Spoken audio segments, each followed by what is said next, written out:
আশা করছি আজকের এপিসোড আপনাদের অনেক ভালো লাগবে।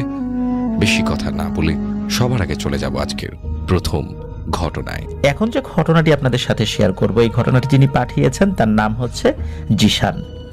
Zeeshan Faridpur police lines school and কলেজে একাদশ শ্রেণীতে অধ্যয়নরত রয়েছেন। ওনার মূল বাড়ি মাদারীপুর জেলার শিবচর উপজেলায়। 2018 সালে উনি যখন মাদারীপুরে থাকতেন তখন ওনার এক ক্লাস ফ্রেন্ড ছিল, তার নাম হচ্ছে শাহিন। এই শাহিনের সাথে একটি ঘটনা ঘটে, তবে ঘটনাটা কিন্তু বেশি দিন আগে ঘটেনি, মাত্র কিছুদিন আগে ঘটেছে। জানুয়ারি মাসের 23 তারিখ রাতে, মানে এই 2024 সালের জানুয়ারি মাসের 23 তারিখে। তো এই যে শাহিন, যিনি ওই বাজারে, মানে তাদের যে গ্রামের যে বাজার, ওই বাজারে ওদের একটা স্টিলের দোকান ছিল। তো ও লেখাপড়া খুব বেশি দূর করেনি, লেখাপড়া বন্ধ করে দিয়েছিল আর দোকানেই বসতো, মানে ব্যবসা বাণিজ্য শিখছিল। রাতের বেলা এই শাহিন আর ওর বাবা একসাথে দোকানদারি করে বাড়িতে ফেরত আসতেন। তো যেদিন ঘটনা ঘটেছিল ওই দিন আবার শাহিনের শরীর বেশি ভালো না থাকায় চিন্তা করে যে বাড়ি চলে যাই। তোর বাবা বলে তুই বাড়ি চলে যা, আমি পরে আসবো দোকান বন্ধ করে। ওদের বাড়ি আর দোকান এর দূরত্ব কিন্তু সর্বোচ্চ 1.5 কিলোমিটার হবে। রাত তখন 10টা বাজে। তো ও বাড়ির উদ্দেশ্যে রওনা দিয়েছে। তো বলে রাখা ভালো, বাড়ির পথে ছিল একটা বাগান, আর ওই বাগানের মধ্যে বাঁশঝাড়ও ছিল। তো এই বাঁশঝাড়ের একটু সামনে ডান দিকে কবরস্থান, আর তার সামনে একটা মাঝারি সাইজের মাঠ, তারপর খালি রাস্তা। এরপর থেকে জনবসতি রয়েছে আর কি। তো দিনের বেলা তো ঘর হামেশাই এদিক দিয়ে সবসময় যাতায়াত করেই, এই কারণে রাতের বেলাও কিন্তু এই রাস্তা দিয়ে আসা যাওয়া করতে কোনো ভয় আসলে তার মধ্যে কাজ করেনি। সময়টা ছিল শীতের রাত, জানুয়ারি মাস তো বাংলাদেশে শীত থাকে খুব। তো চারদিকে নিস্তব্ধতা, আর বাগানের যত গভীরে যাচ্ছে ঘন অন্ধকার ততই এই শাহিনকে গ্রাস করছে। ওর কাছে বড় কোনো টর্চ লাইট না থাকলেও মোবাইল ফোনের যেই লাইটটা সেটা কিন্তু ছিল, এবং তাতে আশেপাশে বেশ অনেক দূরই আলোকিত হচ্ছিল। তো অন্যান্য যে ঝিঝি পোকার ডাক, তারপরে পেঁচার শব্দ বা নিশাচর অন্যান্য যে প্রাণীগুলো রয়েছে বা পাখি রয়েছে সেগুলোর শব্দ কিন্তু আসছিলই। একটু ভয় লাগাই স্বাভাবিক। আর ভয় যাতে না লাগে, এই শাহিন কি করেছে, ওর মোবাইলের মধ্যে থাকা গান, এই গানটা জোরে ছেড়ে দিয়েছে, মানে ভলিউমটা বাড়িয়ে দিয়ে ছেড়ে দিয়েছে। ও ওর মতো করে পথ চলছে। যতই পরিচিত রাস্তা হোক না কেন, 16, 17 বা 18 বছর বয়সের একটা ছেলে একা একা বাসার মধ্য দিয়ে হেঁটে যাচ্ছে, একটু ভয় তো লাগবেই। কিছু দূর যাওয়ার পর হঠাৎ ও আটকে ওঠে, কারণ দেখতে পায় একটা গাছের নিচে ওদের পাশের বাড়ির এক দাদি, তার বয়স 75 থেকে 80-র মধ্যে। তো উনি ওই গাছের নিচে বসে আছে আর কান্না করছে। রাতের বেলা ওনাকে দেখে চমকে ওঠে শাহিন। কি ব্যাপার, এই দাদি এখানে কেন বসে আছে? প্রথম দিকে একটু চমকে উঠলেও নিজেকে একটু স্বাভাবিক করে ওই দাদির কাছে শাহিন যায়। আর ওই দাদিকে দেখতে কিন্তু মোটেও অস্বাভাবিক লাগছিল না, একদম স্বাভাবিক লাগছিল। আর শাহিন জানতো যে এই দাদি গ্রামের এক বাড়ি থেকে আর এক বাড়ি হেঁটে হেঁটে যায়, গল্প গুজব করে। তো হয়তো বা এভাবেই হাঁটতে হাঁটতে সে একটু বেশি দূরে চলে এসেছিল আর বাড়ি ফেরার পথে পথ হারিয়ে ফেলেছে। আর বৃদ্ধ মানুষ, চোখে কম দেখে হয়তো, এই কারণেই রাস্তা ভুল করে ফেলেছে, এখানে বসে কান্নাকাটি করছে। তখন শাহিন ওই দাদির কাছে গিয়ে বলে, কি গো দাদি, তুমি এত রাত্রে এখানে কি করো? তখন ওই যে বৃদ্ধা মহিলা, মানে ওই দাদি বলে যে, আমি তো বাড়ির রাস্তা ভুলে গেছি রে নাতি। তখন শাহিন বলে, আচ্ছা দাদি, আমার সাথে আসো, আমি তো বাড়ি যাচ্ছি, তোমাকে তোমার বাড়িতে ঢুকিয়ে দিয়ে আসবো। শাহিন মনে মনে একটু শান্তি পেয়েছিল এই কারণে যে এই বৃদ্ধা মহিলা যেহেতু তার অনেক পরিচিত পূর্ব থেকেই, তো উনি সাথে থাকলে অন্তত হেঁটে যাওয়ার জন্য পাশে একজন সঙ্গী তো পাবে। এই কারণে সে মানসিকভাবে একটু প্রশান্তি পায় যে একা একা এতটা পথ আর যেতে হবে না, একজন পরিচিত মানুষ তো পাশে আছে। হাঁটা শুরু করে। হাঁটা শুরু করার পরই শাহিন বেশ অবাক হয়, কারণ ওই বৃদ্ধা মহিলা মানে ওই দাদি বলেছিলেন যে উনি বাড়ির রাস্তা হারিয়ে ফেলেছেন, উনি বাড়ির রাস্তা চিনতে পারছেন না, কিন্তু ঠিকই শাহিনের আগে আগে হাঁটা শুরু করেছে, অথচ সে নাকি বাড়ির রাস্তা ভুলে গেছে। এটা কি মানা যায় কোনোভাবে? যেহেতু শাহিনের চোখে অস্বাভাবিক কিছু পড়েনি, এই কারণে শাহিনও তার পিছু পিছু হেঁটে চলছে আর বলছে, ও দাদি, তুমি আগে আগে হাঁটছো কেন? তুমি না বাড়ির রাস্তা ভুলে গেছো?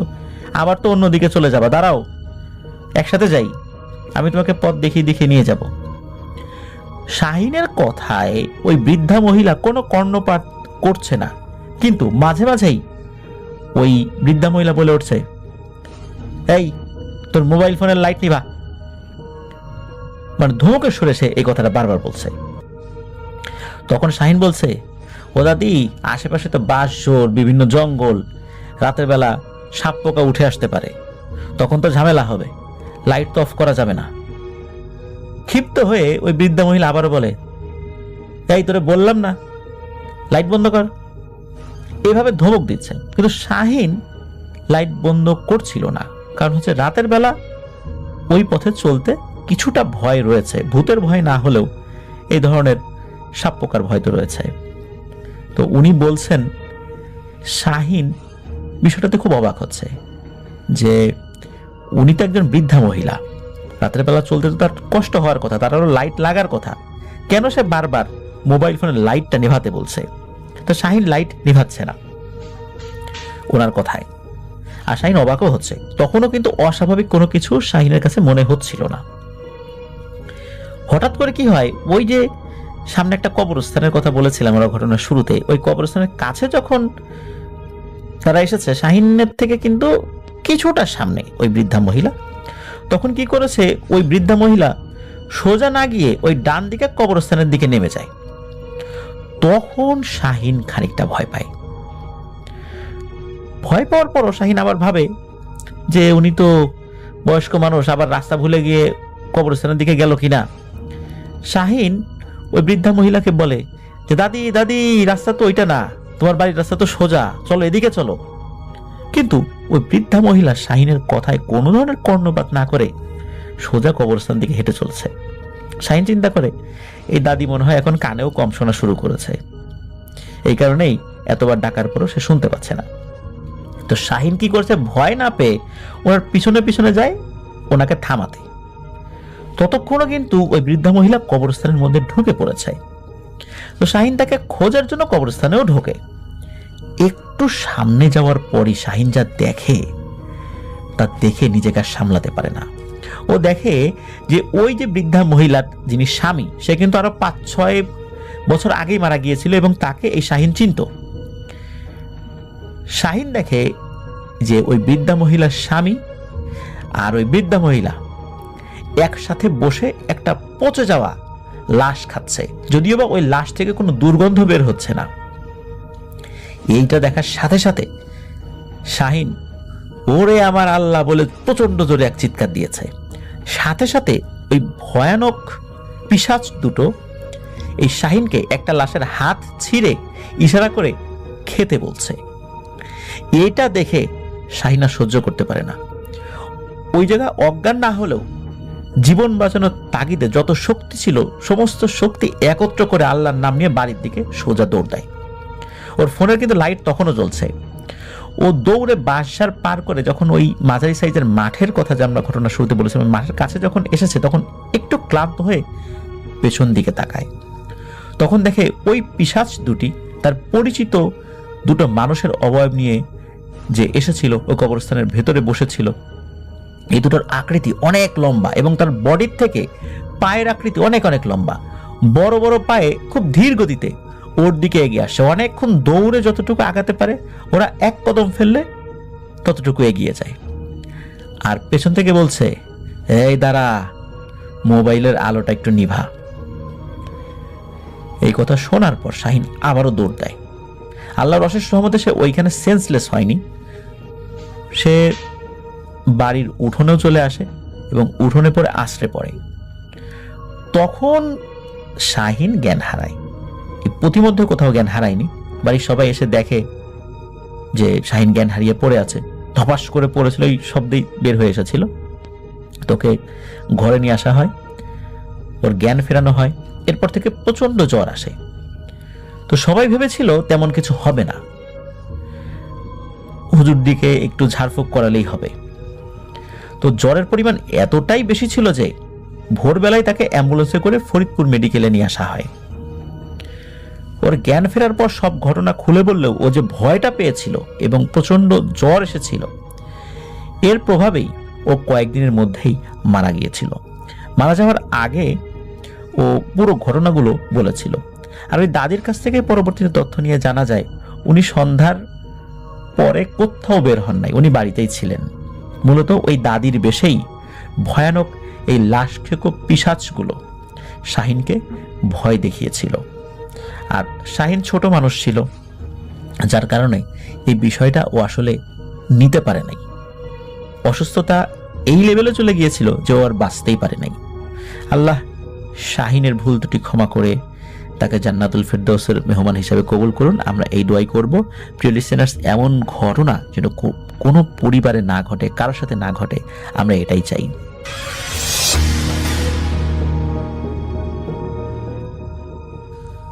আসসালামু আলাইকুম লিসনার্স, আমি সামির আনসারি বলছি। ভৌতিক কথার 34তম এপিসোডে সবাইকে স্বাগত জানাচ্ছি।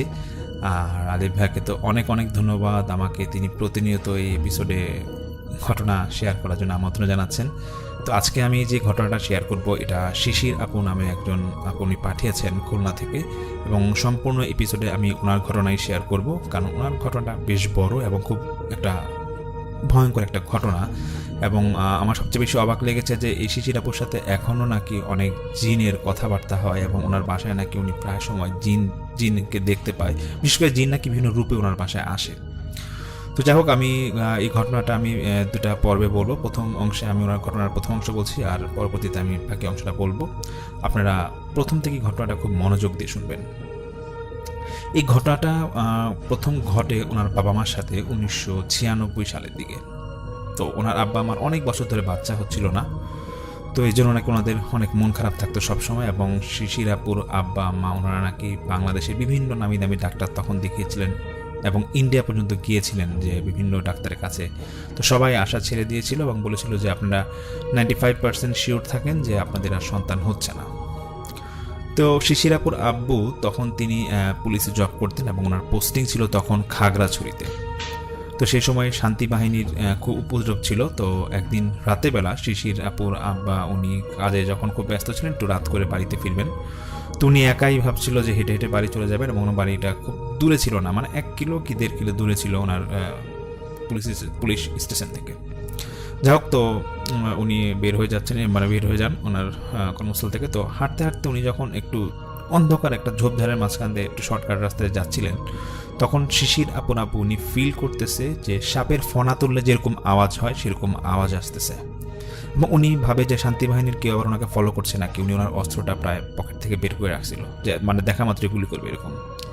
হঠাৎ করে উনি সামনে থেকে খেয়াল করতেছে যে একজন পাঞ্জাবি পরা একটা লোক, মানে হুজুরের মতো দেখতে, এরকম উনি বের হয়ে আসতেছে অন্ধকার থেকে, একটু হালকা আলোর দিকে আসতেছে।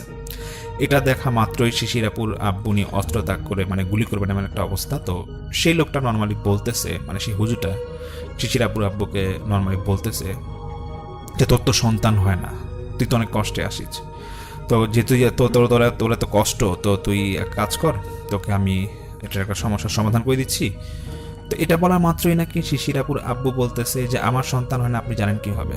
তখন সেই হুজুরটা বলতেছে যে যেভাবেই জানি তোর একটা সমাধান হবে, তুই চিন্তা করবি না, আর আমি তোর ভালোই চাই, তোর মঙ্গল চাই, তোর খারাপ কিছু চাই না। তখন সেই হুজুরটা একটা খেজুর এবং একটা পানির বোতল দেয়, উনি পকেট থেকে নাকি একটা পানির বোতল, এই দুটা জিনিস, খেজুর আর পানির বোতল, এটা শিশিরাপুর আব্বুকে দেয় এবং দিয়ে বলতেছে যে এই পানিটা তুই নে, তোর স্ত্রীকে খাওয়াবি, এবং এই পানি দিয়ে যাতে তোর স্ত্রী গোসল করে, এবং এই খেজুরটা তুই অর্ধেক খাবি এবং তোর স্ত্রীকে অর্ধেক খাওয়াবি, দেখবি তোদের সন্তান হয়ে যাবে। তো এটা বলার পর মানে শিশিরাপুর আব্বু নাকি এটা মানে হাতে তো নিচে উনি, তারপর পুরো হতভম্ব হয়ে আছে, এত রাতে আমি কি দেখতেছি, উল্টাপাল্টা দেখতেছি না ভালো কিছু না খারাপ কিছু, কিছুই নাকি উনি বুঝতে পারতেছিল না। তো তখন তিনি মানে দেখতেছে যে মানে উনি যে কিছু বলবে লোকটাকে, এটা বলার শক্তিটা ওনার নাকি ছিল না। দেখতেছে লোকটা নাকি হেঁটে চলে যাচ্ছিল, এবং চলে যাচ্ছে যে পরে আর পাইলই না লোকটাকে। তো শিশির আপুর আব্বু কিছুক্ষণ পর উনি ওনার বাসায় আসেন এবং আসার পর ওনার স্ত্রীকে পুরোটা ঘটনা বলে এবং বলতেছে একটা এরকম হুজুর দিছে খেজুরের পানি, এই যে কাজগুলো করতে বলছে এটা বলে আর কি। তো এটা বলে উনি ঘুমাইতে যাবে, আর তখন ওনার স্ত্রীকে বলতেছে যে এগুলো সব ভুয়া ঘটনা, এগুলো ফালাই দিও, এগুলো উল্টাপাল্টা কে নাকি দিয়ে গেছে, এগুলো খায়ও না। তো পরদিন সকালে উনি তো ওনার কর্মস্থলে চলে যান এবং শিশির আপুর আম্মু উনি নাকি এই খেজুরটা অর্ধেক খান এবং পানিটা অল্প একটু খান এবং বাকিটা অন্য পানির সাথে মিক্সড করে গোসল করে ফেলেন এবং বাকি খেজুরটা তিনি ওনার হাজব্যান্ডকে মানে কোনো একটা খাবারের সাথে মিশিয়ে খাওয়ায়। তো এটা খাওয়ার ঠিক কয়েক মাস পর শিশির আপু ওনার মায়ের গর্ভে এসে পড়েন এবং ওনার যখন শিশির আপুর আম্মু যখন আস্তে আস্তে ওনার ডেলিভারির সময় হচ্ছিল, প্রায় 4-5 মাস হয়ে গেছে, তখন নাকি উনি ওনার হাজব্যান্ডকে পুরোটা ঘটনা বলে যে দেখো সে খেজুর আর পানি কিন্তু আমি খাইছিলাম এবং খেজুরটা আমি তোমাকে লুকায় খাওয়াইছিলাম, যদিও তুমি এটা খাওয়ানোটা পছন্দ করো না। তখন ওনাদের সাথে একটু বেশ ওনারা শিশির আপুর আব্বু বেশ একটু রাগারাগি করে ওনার স্ত্রীর সাথে যে কেন এগুলো খাওয়াইতে গেলা, এগুলো বিশ্বাস করা ঠিক না। যাই হোক, তো একটা কথা বলে রাখা ভালো যে শিশির আপুর আম্মু নাকি ওই যখন উনি পেটে আসে, শিশির আপু যখন পেটে আসে তখন নাকি প্রায় সময় ফিল করতো যে ওনাদের ঘরের আশেপাশে সাপের ফনা তুলে যেরকম আওয়াজ, এরকম আওয়াজের সাউন্ড পেত উনি, এবং উনি নিজের চোখে নাকি অনেক সময় সাপ এরকম দেখেছে ওনাদের বাড়ির আশেপাশে, খাগড়াছড়িতে যেখানে থাকতো। যাই হোক, এই ঘটনাগুলো যখন উনি ওনার হাজব্যান্ডকে বলে তো ওনার হাজব্যান্ড বলে যে দেখো তুমি যেহেতু অসুস্থ এবং তোমার যেহেতু সামনে ডেলিভারি হবে, তুমি এক কাজ করো, তুমি তোমাদের বাড়ি চলে যাও, আমি তো এখানে কাজ করি, আমি সময় মতো এসে পড়বো। তখন শিশির আপুর আম্মু ওনার দেশের বাড়ি নড়াইলে চলে যান এবং নড়াইলে তিনি ওনার ভাই এবং মায়ের সাথে থাকা শুরু করেন। তো এরকম নড়াইলেও নাকি সেম উনি এরকম মাঝে মাঝে আমার বাড়ির আশেপাশে সাপ দেখতো এবং সাপের ফনা তুলে যেরকম আওয়াজ হয় এরকম নাকি উনি আওয়াজ শুনতো। এটা উনি কাউকে এরকম বলতো না, শুধু ওনার স্বামীকে বলতো আর ওনার মাকে মাঝে মাঝে বলতো, কিন্তু এরকম কেউ কথাগুলো বিশ্বাস করতো না। তো যেদিন শিশির আপু জন্ম হবে, ওনার মায়ের নাকি ওনার জন্ম হয়েছে, শিশির আপুর জন্ম হয়েছিল রাত 12টার দিকে। তো সেদিন ঠিক আগের বেলা 3টার দিকে ওনার মায়ের প্রসব বেদনা ওঠে। তো ওনার ফ্যামিলি শিশির আপুর নানি ওনার নাকি আগে থেকে একজন দায় ঠিক করে রেখেছিল, যেহেতু ওনাদের বাড়িটা ছিল সম্পূর্ণ গজপা গ্রামে। তো ওনার যেহেতু এরকম হঠাৎ করে পেন উঠে এর জন্য অপারেশন করা দায় দিয়ে ডেলিভারি করা লাগবে। তো যেই দায় ওনাদের বাড়ির পাশেই থাকতো, সেই দায় আবার সেদিন কোনো একটা কাজে অন্য গ্রামে গিয়েছিল বেড়াতে। তো এদের মধ্যে এখন ওনারা ঠিক করে যে কীভাবে ঢাকায় বা নড়াইলে যে সদরে হসপিটালে নিয়ে যাওয়া লাগবে, এরকম ওরা চিন্তায় পড়ে যায়, শিশির আপুর মামারা চিন্তায় পড়ে যায়। তো ঠিক মাগরিবের নামাজের পর এসার ঠিক আগ মুহূর্তে ওনাদের দুঃসম্পর্কের এক চাচি আসে, শিশির আপুর আম্মার দুঃসম্পর্কের এক চাচি আসে। উনি আরও 2-3 গ্রাম পরে পাশে উনি থাকতেন। তো উনি এসে বলতেছে আর কি, শিশির আপুর দাদিকে নানিকে বলতেছে যে আপনার তো মেয়ের এরকম ডেলিভারি হবে, ঠিক আছে সমস্যা নাই, আমিও তো এরকম অনেক ডেলিভারি করছি, আজকে আমি এসে পড়লাম, কোনো টেনশন করবেন না। তখন সেই ওনার নানি বলতেছে শিশির আপুর নানি বলতেছে যে আপনি সংবাদ কীভাবে পাইলেন? বলতেছে পাইছি, যেভাবে পর পাইছি, সমস্যা নাই, তুমি যেসব জিনিসপত্র লাগে ঘরে ডেলিভারি করার জন্য এইসব জিনিসপত্র তৈরি করতে বলে। তো ঠিক রাতে এরকম 10টার পরে তখন নাকি ওনারা এরকম কাজ ওই ডেলিভারির জন্য সব জিনিসপত্র নিয়ে এবং কাজ শুরু করে এবং ঠিক রাত্রে 9:30-12টার দিকে গিয়ে শিশির আপুর জন্ম হয়।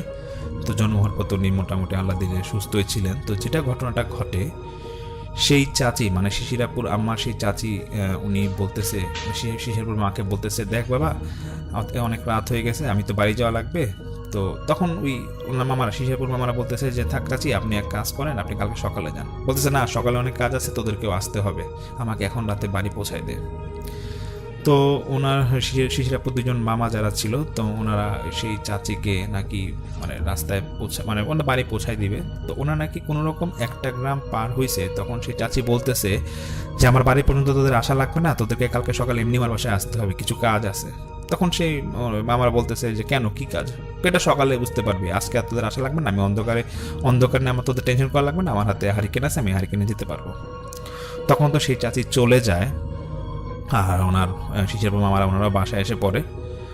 সবচেয়ে কি বলবো, এটা একটা ভয়ানক ঘটনা হচ্ছে এটা যে পরের দিন সকালবেলা সেই চাচির বাসা থেকে সংবাদ আসে যে উনি তো মারা গেছে, জোহরের সময় ওনার জানাজা হবে, তো আপনারা বাড়ি থেকে কারা কারা আসবেন একটু এসে পড়লেন। তখন তো সবাই হতভম্ব যে রাত্রেবেলা উনি একটু ডেলিভারি করে গেল, মারা গেছে, কখন মারা গেছে।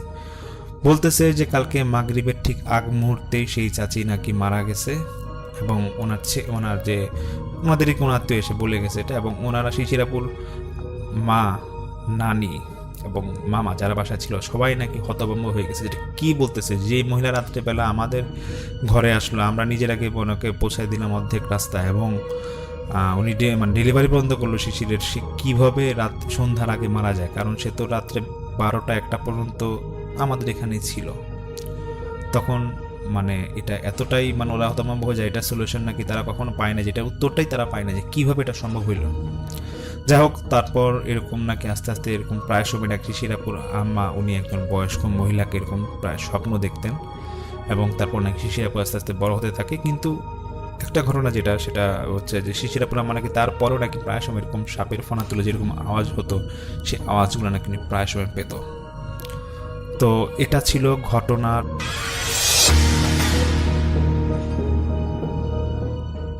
নাইট দীর্ঘজীবী হোক। ঘটনাটি আমাদেরকে পাঠিয়েছেন রেদওয়ান সালেহিন, ঢাকা যাত্রাবাড়ি থেকে। অনেক অনেক ধন্যবাদ রেদওয়ান সালেহিন সহ যারা যারা ঘটনা পাঠাচ্ছেন সবাইকে। ঘটনা পাঠানোর জন্য ইমেল অ্যাড্রেসটা হচ্ছে ভূত964@gmail.com এই ঠিকানায়, অথবা আমাদের ফেসবুক পেজ ভূতনাইট কিংবা RJ শাফিন যে কোনো একটা ফেসবুক পেজে আপনি আমাদেরকে আপনার ঘটনাগুলো পাঠাতে পারবেন।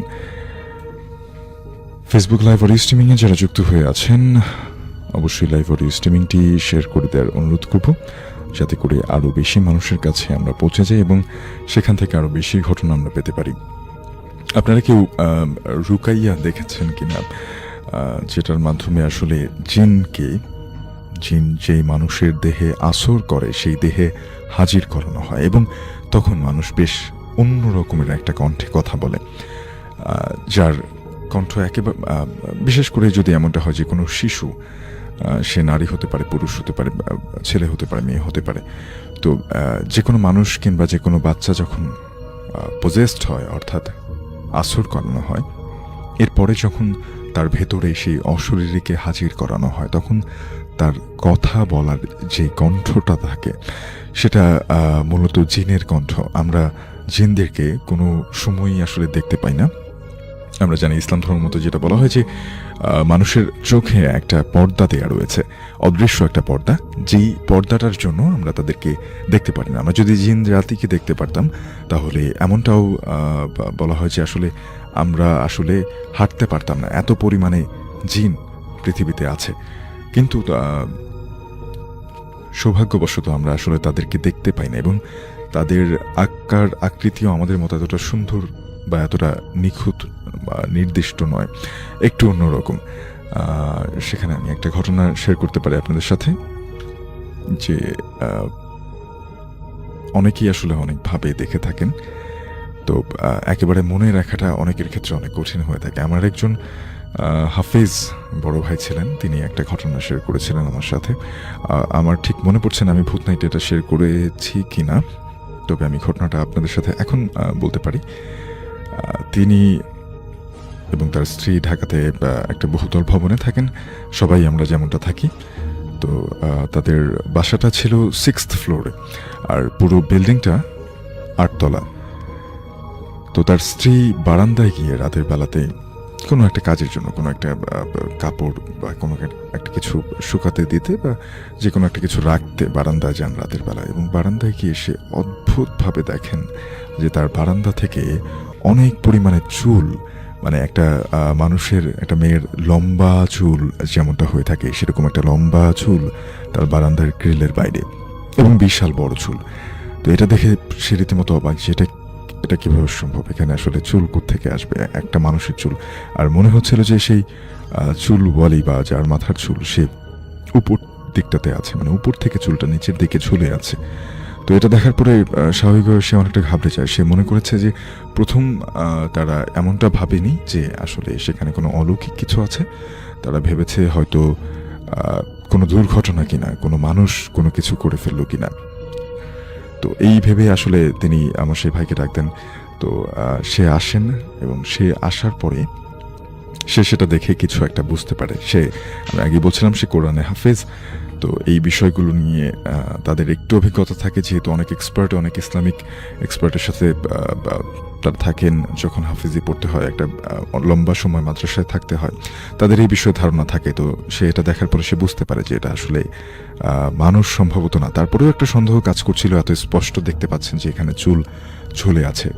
তো বেশ অনেকক্ষণ তারা আধা ঘন্টার মতো সেই বারান্দার গ্লাস লাগিয়ে দিয়ে ঘরের ভেতর থেকে দেখছিলেন যে চুলটা আসলে নড়ছে কিনা বা সেখান থেকে সরছে কিনা। তারা দেখলেন যে না, কোনো পরিবর্তন নেই, সেখানে সেভাবেই ঝুলে আছে।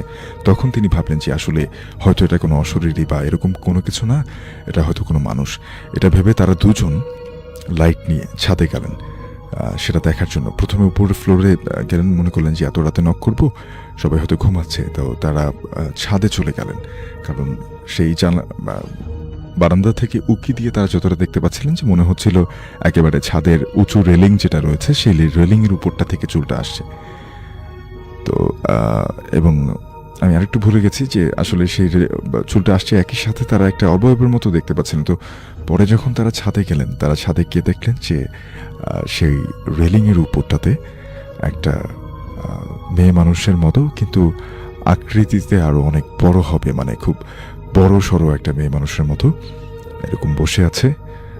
সাদা রঙের একটা কাপড় পরা, শাড়ির মতোই, কিন্তু শাড়ি নয়, এরকম সাদা একটা কাপড় পরা, যেটা খুব মোটা পুরু কাপড় মনে হচ্ছিল এবং জলজল করছে। তারা সেখানে গেলেন এবং সে যখন সেখানে গিয়ে বুঝতে পারলেন যে পুরো ব্যাপারটা কি, সে আসলে নিঃশব্দে আসতে গিয়ে কিছু সূরা কেরাত পড়তে গেলেন। এবং সেখানে একটু বলে রাখি, সে যেহেতু হাফেজ ছিলেন, মানুষ আশরাফুল মাখলুকাত, সে ভাবছিলেন যে সে তাকে হয়তো ক্ষতি করতে পারবে না, এটা তিনি মোটামুটি নিশ্চিত ছিলেন। তো এইভাবে সে কিছু দোয়া দুরুদ, তার স্ত্রীকে অভয় দেওয়ার জন্য কিছু দোয়া দুরুদ পড়ে তাকে ফু দিতে লাগলেন। এবং সেই সময়টাতে তারা সেটার চেহারার দিকে লক্ষ্য করতে লাগলেন এবং ছাদে উঠে এক পর্যায়ে তারা সামনাসামনি, আসলে আমি কেন এটা বলছি যে সামনাসামনি অভিজ্ঞতাগুলো অন্যরকম হয়।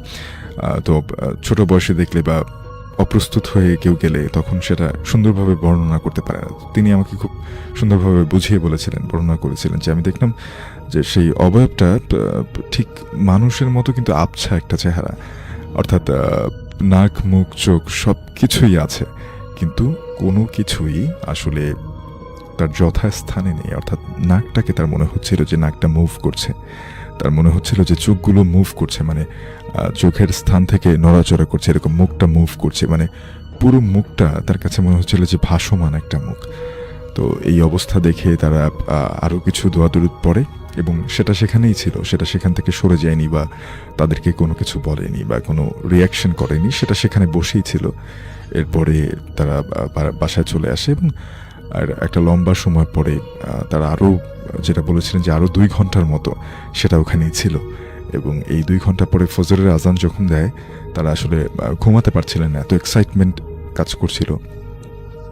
কারণ আসলে এরকম একটা অশরীরী দেখে সে কেউ ঘুমিয়ে যাবে সেটাও খুব স্বাভাবিক না। তো তারা ঘুমাতে পারেনি।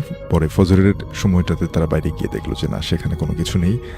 ছাদে গেলেন, ছাদে গিয়ে দেখলে যে ছাদটা মোটামুটি পরিষ্কার হয়েছে, সেখানে এখন আর সেরকম কোনো কিছু নেই। তো এখান থেকে একটা কথাই বলবো যে এ ধরনের পরিস্থিতির সম্মুখীন আসলে আপনি কখনোই প্রস্তুতি নিয়ে হবেন না, কিন্তু যখনই এরকম কিছু দেখবেন বা ফিল করতে পারবেন তখনই সাহস রাখবেন, মনে সাহস রাখতে হবে। কারণ আপনি যদি দুর্বল হয়ে পড়েন তখন সেই অশরীরই আপনাকে কাবু করে ফেলবে।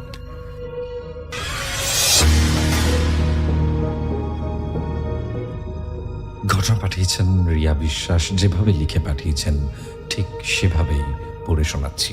হ্যালো গৌরবদা, আমি রিয়া বিশ্বাস, কাঁচরাপাড়া স্টেশনের ধানকল নামক একটি জায়গায় থাকি। আমি প্রেতকথার একজন অন্ধভক্ত। আমি 34 নম্বর এপিসোড থেকে তোমার এই চ্যানেলের খবর পাই, আর আজ পর্যন্ত এমন কোনো এপিসোড নেই যেটা আমি মিস করছি। আমি যদি ঘটনা গুছিয়ে লিখতে না পারি, তাই আগেই বলছি, কিছু ভুল থাকলে ক্ষমা করে দিও তোমার এই বোনকে। এবার ঘটনায় আসি। আমার এক বান্ধবী ছিল একদম ছোট্টবেলার, যার নাম ছিল মন্দিরা দাস। আমাদের মধ্যে এতটাই মিল ছিল যে আমার জন্মদিন আর ওর জন্মদিন একই দিনে ছিল। আমাদের 5 বান্ধবীর একটি গ্রুপ ছিল, 1 আমি, 2 মন্দিরা, 3 মিতা, 4 মৌ আর 5 আরও একজন যার নাম রিয়া। আমরা সবাই এতটা কাছের ছিলাম যে সব সময় স্কুলে আমাদের 5 মাথা মূর্তি বলে ডাকা হতো। এইরকমভাবে খুব ভালো দিন কাটছিল। হঠাৎ করেই আমাদের স্কুলের উচ্চ মাধ্যমিক পরীক্ষার টেস্টের রেজাল্টের দিন আমরা স্কুলে গিয়ে ঠিক করি যে 2 দিন পরে মৌয়ের জন্মদিন উপলক্ষে আমরা সবাই কলকাতা ঘুরতে যাব। আর লটারির মাধ্যমে আমরা ঠিক করে নিই যে আমরা সবাই ভিক্টোরিয়া মেমোরিয়াল যাব। কিন্তু বাড়িতে কি করে রাজি করাবো? তাই যেহেতু আমার সব বান্ধবীদের বাড়ি থেকে আমাকে খুব ভালোবাসে আর খুব বিশ্বাস করে, তাই আমাকে সবার বাড়িতে রাজি করাতে হবে। আমি সবাইকে বলি যে তোরা সবাই 4টের সময় আমার বাড়ি আসবি, তারপর আমরা সবাই এক এক করে সবার বাড়ি যাব রাজি করাতে। তারপর যে যার মতো বাড়ি চলে আসি। পরের দিন 8ই ডিসেম্বর, তখন ঠিক বিকালে 3:15 আমার বেস্ট ফ্রেন্ড রিয়া আমার বাড়িতে আসে। সে একা আসে আর খুব হাঁপাতে হাঁপাতে সে আমাকে কিছু বলতে চায়। আমি তখন বাবার সাথে ভাত খাচ্ছিলাম। আমি বললাম, কিরে তুই একা, বাকিরা সব কোথায়, আর তুই এত হাঁপাচ্ছিস কেন? তখন রিয়া আমাকে বলে, কিছু শুনেছিস? আমি বললাম, কি ব্যাপারে, কি শুনবো বলতো? রিয়া তখনই খুব কান্না করে আমাকে বলল, আমাদের মন্দিরা গলায় দড়ি দিয়েছে, তুই তাড়াতাড়ি ওর বাড়ি চল। আমি তখন অবাক হয়ে উঠলাম, কি বলছিস বলতো? কালকে আমরা সবাই ঘুরতে যাব ঠিক করলাম, আর আজকের মধ্যে কি এমন হলো যে ও এরকম একটা কাজ করবে? আমার সাথে তোরা প্র্যাঙ্ক করছিস বল? কিন্তু রিয়ার কান্না দেখে আমার খুব ভয় করতে থাকে, আর আমি তাড়াতাড়ি করে হাতটা ধুয়ে এসে রিয়াকে কোনো রকমে সামলে মন্দিরার বাড়ি রিয়ার সাথে যেতে থাকলাম। বলা হয়নি, মন্দিরা ছোটবেলা থেকেই মামার বাড়ি থাকে। ওর দিদা দাদুর কাছে মন্দিরা ছোট থেকে মানুষ হয়েছে। আর আমার আর রিয়ার বাড়ি একই পাড়ায়, আর মন্দিরার বাড়ি রাস্তার এই পাড়ে, অর্থাৎ অন্য পাড়ায় 5-7 মিনিটের রাস্তা। আমি আর রিয়া যখন ওদের বাড়ি পৌঁছলাম, তখন গিয়ে দেখলাম ওর মা আর মিতা আমাকে দেখে আমাকে জড়িয়ে ধরে আরও কান্না করছে। আমি তখন বিশ্বাসই করতে পারছি না যে আমি যা শুনলাম সেটা সত্যি সত্যি হচ্ছে। আমরা যেতে যেতে মন্দিরাকে হসপিটালে নিয়ে যাওয়া হয়ে গিয়েছিল, যদিও হসপিটালে গিয়েও কোনো লাভ হয়নি, কারণ বাড়িতে অনেক আগেই মন্দিরা মারা গেছে। পোস্টমর্টম করে বাড়ি নিয়ে আসতে আসতে পরের দিন দুপুর হয়ে যায়। আমরা কেউ নিজেকে ঠিক রাখতে পারিনি। আমি তো 2বার মাথা ঘুরে পড়ে যাই আর আমার নখ উঠে যায়।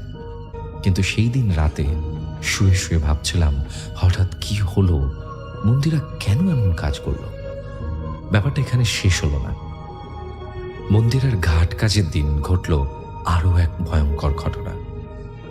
যেদিন মন্দিরার ঘাট কাজ হচ্ছিল, বাড়ি এসে সবাই দেখতে পায় মন্দিরার ঠাকুমা হঠাৎ করেই মন্দিরা যেই ঘরে থাকতো সেই ঘরে গিয়ে দরজা বন্ধ করে দিয়েছে।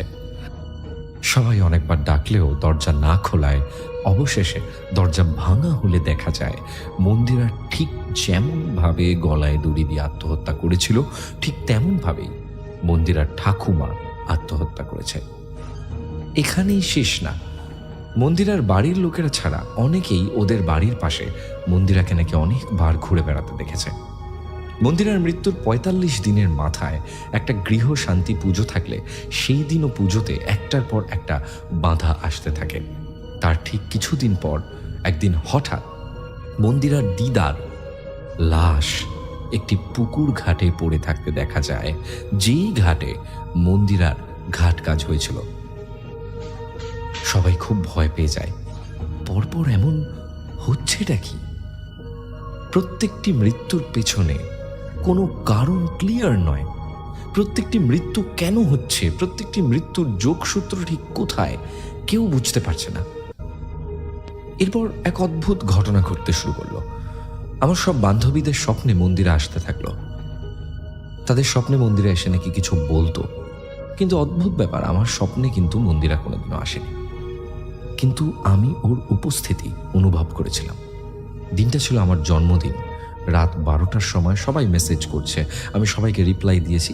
তারপর ফোনটা সুইচ অফ করে রেখে ঘুমোতে যাব, তখন হঠাৎ করে মনে হলো কেউ যেন আমাকে আমার নাম ধরে ডাকছে। আমি ঘরে একা ঘুমোই, তাই প্রথমে ভাবলাম আমার মনের ভুল, কিন্তু আরও দুবার ডাকবার পর আমার একটু ভয় করতে লাগে, কারণ গলার আওয়াজটা পুরো মন্দিরার মতো। আমি উঠে বসে আছি, তখন আমি অনুভব করলাম কেউ আমার কানের পাশে ফিস ফিস করে বলল, শুভ জন্মদিন রিয়া। আমি তখনই চোখ বন্ধ করে মাকে ডাকি এবং অজ্ঞান হয়ে যাই। পরের 3 দিন আমার খুব শরীর খারাপ ছিল। এছাড়া আমি একদিন রাতে ঘরে শুয়ে আছি, হঠাৎ একটি ছায়া মূর্তি আমার মাথার পাশে বসে আমার মাথায় হাত বুলিয়ে দিতে লাগলো। তারপর একদিন আমার মা আমাকে একটি ঠাকুর বাড়িতে নিয়ে যায়, যেখানে গিয়ে আমি জানতে পারি যে আমি সেই দিন ঠিক আওয়াজ শুনতে পেয়েছি। ওইটা মন্দিরারই আওয়াজ ছিল, আর ওই ছায়ামূর্তি আর অন্য কারো না, মন্দিরারই ছিল। আমাকে বলা হয় যে মন্দিরা আমাকে খুব ভালোবাসে, তাই আমাকে দেখতে এসেছিল। তারপর আমাকে একটি মাদুলি দিয়ে আমার গা বন্ধ করে দেওয়া হয়। যদিও সেদিনের পর থেকে আমার সাথে আর কোনো কিছুই অস্বাভাবিক হয়নি। অবশেষে ওর বাড়ির লোকেরা গয়া গিয়ে পিণ্ডদান করে আসলে সমস্যার সমাধান হয়। সত্যি আমার জীবনে আমি মন্দিরাকে অনেক মিস করি, কারণ মন্দিরাকে খুব ভালোবেসেছি। ভগবানের কাছে এটাই চাই, ও যেন খুব ভালো থাকে। জানি না কতটা গুছিয়ে লিখতে পারলাম, ভালো লাগলে পড়ে শুনিও। যদিও এখানে কিন্তু একটা ঘটনার কোনো উত্তর আজও আমাদের কারোর কাছে নেই, যে এই পরপর 3টি মৃত্যুর পেছনে স্পেসিফিক কারণটা কি, এবং 3টি মৃত্যুর মধ্যে যোগসূত্র ঠিক কোন জায়গায়। তো আপনারা যদি বুঝে থাকেন কিছু, বা আপনাদের যদি মাথায় কিছু আসে, তাহলে অবশ্যই আপনারা কিন্তু কমেন্ট সেকশনটা ব্যবহার করতে পারেন। কমেন্ট সেকশনে গিয়ে কমেন্ট করে নিজেদের ওপিনিয়ন রাখতে পারেন যে আপনাদের কি মনে হয় এই 3টি মৃত্যুর মধ্যে যোগসূত্র কি হতে পারে। কেন এই 3টে মৃত্যু পরপর একটা ফ্যামিলিতে আসলো? সেই ফ্যামিলিতে কি কোনো কুনজর পড়েছিল, নাকি সেই ফ্যামিলির ওপর কেউ কালো জাদু করেছিল? এখানে দেখার বিষয় আছে, মন্দিরা পসিবলি ফ্যামিলির সব থেকে ছোট মেম্বার ছিলেন, এবং অন্যদিকে মন্দিরার দিদা এবং ঠাকুমা দুইজনেরই মৃতদেহ পাওয়া যায়, দুজনেই কিন্তু সব থেকে বয়োজ্যেষ্ঠ। তো কোনোভাবে কি এই মৃত্যুগুলোর মধ্যে কোনো যোগসূত্র স্থাপন করা যায়? যদিও আমরা পুরো ঘটনা জানি না ফ্যামিলির, যদি আমরা সেই ফ্যামিলির ঘটনা আরও ডিটেলসে জানতে পারি, মেবি হয়তো আমরা এই ঘটনার একটা যোগসূত্র খুঁজে পাবো পরবর্তীকালে। যাই হোক, রিয়া বাকিটা শেষ করেছে যেইভাবে, যে আমার টাইপ করতে করতে চোখে জল চলে এসেছে। আমাদের প্রেত কথা ঘটনা শোনানো হয়, তা আমার জীবনের একটা ছোট্ট ঘটনা, তাই শেয়ার করলাম। তুমি একটু গুছিয়ে নিও দাদা, আবারও কিছু ঘটনা পাঠাবো, উৎসাহ পেলে আবারও লিখবো।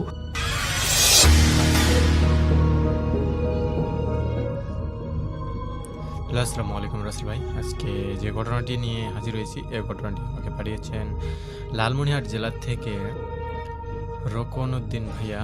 এনার আব্বুর সাথে একটি ভয়ঙ্কর লেভেলের ঘটনা ঘটেছিল, সেই ঘটনাটি আমাকে শেয়ার করে।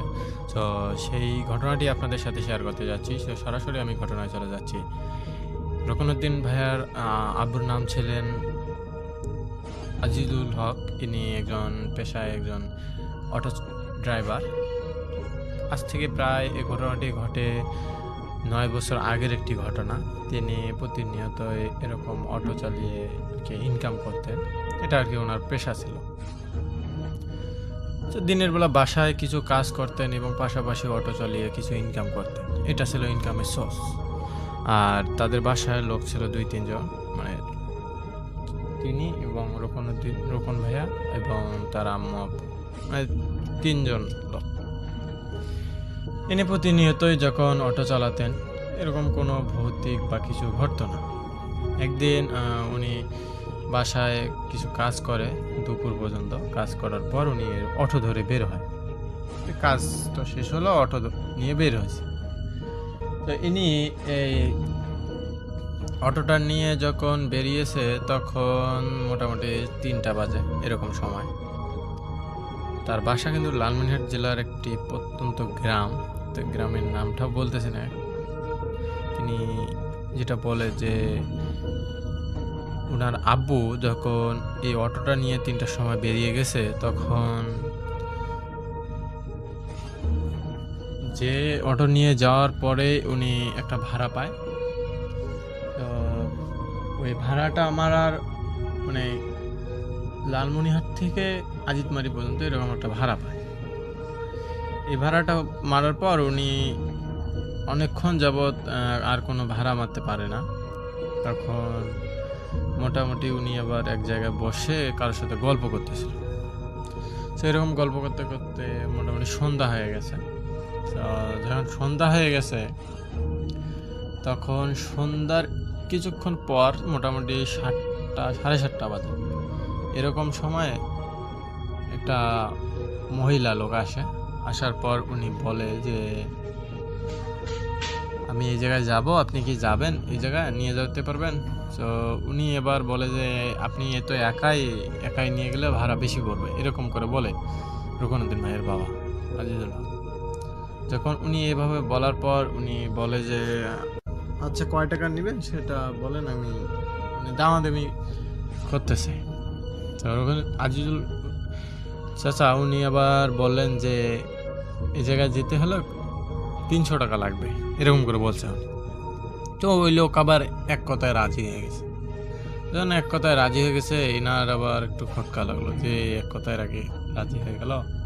তো তারপরে উনি অটোতে তুললেন।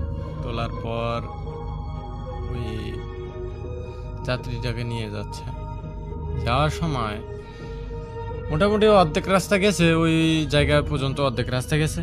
তো রাস্তাটা যাওয়ার পর উনি যে রাস্তাটা দেখতে পেল যে রাস্তাটা পুরোপুরি শুনশান, আর মোটামুটি এই রাস্তাটা একদম 1 কিলোমিটার কোনো বাড়ি ঘর দোর কিচ্ছু নাই, এবং দোলা একটা ফাঁকা দোলা, এই দোলার মাঝখানে একটা ব্রিজ ছিল। তো ওই পর্যন্ত যাইতে ওনার 8:30 নাগাদ বেজে গেছে। এই সময়ও কিন্তু রাস্তায় কোনো মানুষ ছিল না। তো যখন কোনো মানুষ ছিল না, তখন উনি ভাবতেছিল যে হয়তো রাস্তায় কেউ মানুষ নাই। উনি এবার গাড়ি ওনার আনমনে টানতেছে। এই ব্রিজের কাছাকাছি যখন গেছে উনি, তখন উনি আবার ভাবতেছিল যে পিছনে মহিলাটা আছে কিনা, মানে এটা ওনার মনের ভেতর একটা ইয়া লাগলো। উনি এবার আয়নার দিকে তাকালেন। যখনই আয়নার দিকে তাকাইছে, রাসেল ভাই যে মহিলাটাকে উনি তুলছে, এই মহিলাটা তখন সাধারণ একটা মানুষ রূপে ছিল। এই আয়নার দিকে তাকিয়ে দেখে যে এই মহিলার রূপ এতটা পরিমাণের ভয়ঙ্কর রূপে ধারণ নিচে, যেটা বলার বাইরে। মানে উনি ভাবতেও পারে নাই যে এটা এরকম একটা খারাপ পর্যায়ে চলে যাবে। তো উনি পিছনের দিকে কাল্লাটা ঘুরিয়ে দেখে যে মহিলাটা সবকিছু ঠিকই আছে, মানে যেরকম চলছে ওইরকমই আছে। কিন্তু আয়নায় যখন দেখছে, তখন মহিলাটার চেহারাটা বদলে গেছে, একদম বদলে গেছে। মানে যখনই আয়নায় দেখে, তখন মহিলাটার চেহারা দেখতে যায় যে একটা পিশাচিনী মহিলা যেরকম হয়, উনি যেরকম পিশাচ রূপে যে মহিলাগুলো বের হয়, এরকম একটা মহিলার আর কি ধারণ নিছে। মানে ওনার মহিলাটা একদম বয়স্ক, এবং তার চোখগুলো দেখতে এতটা পরিমাণে ভয়ঙ্কর হিংস্র টাইপের লাগতেছিল, যেটা বলার বাইরে। আর তার গায়ে চামড়াগুলো ঝুলে গেছে, এরকম একটা অবস্থা। মানে আয়নায় দেখতেছে এরকম, কিন্তু যখনই উনি ঘুরে দেখতেছে, তখন স্বাভাবিক যেরকম চর্চা ওই রকমই।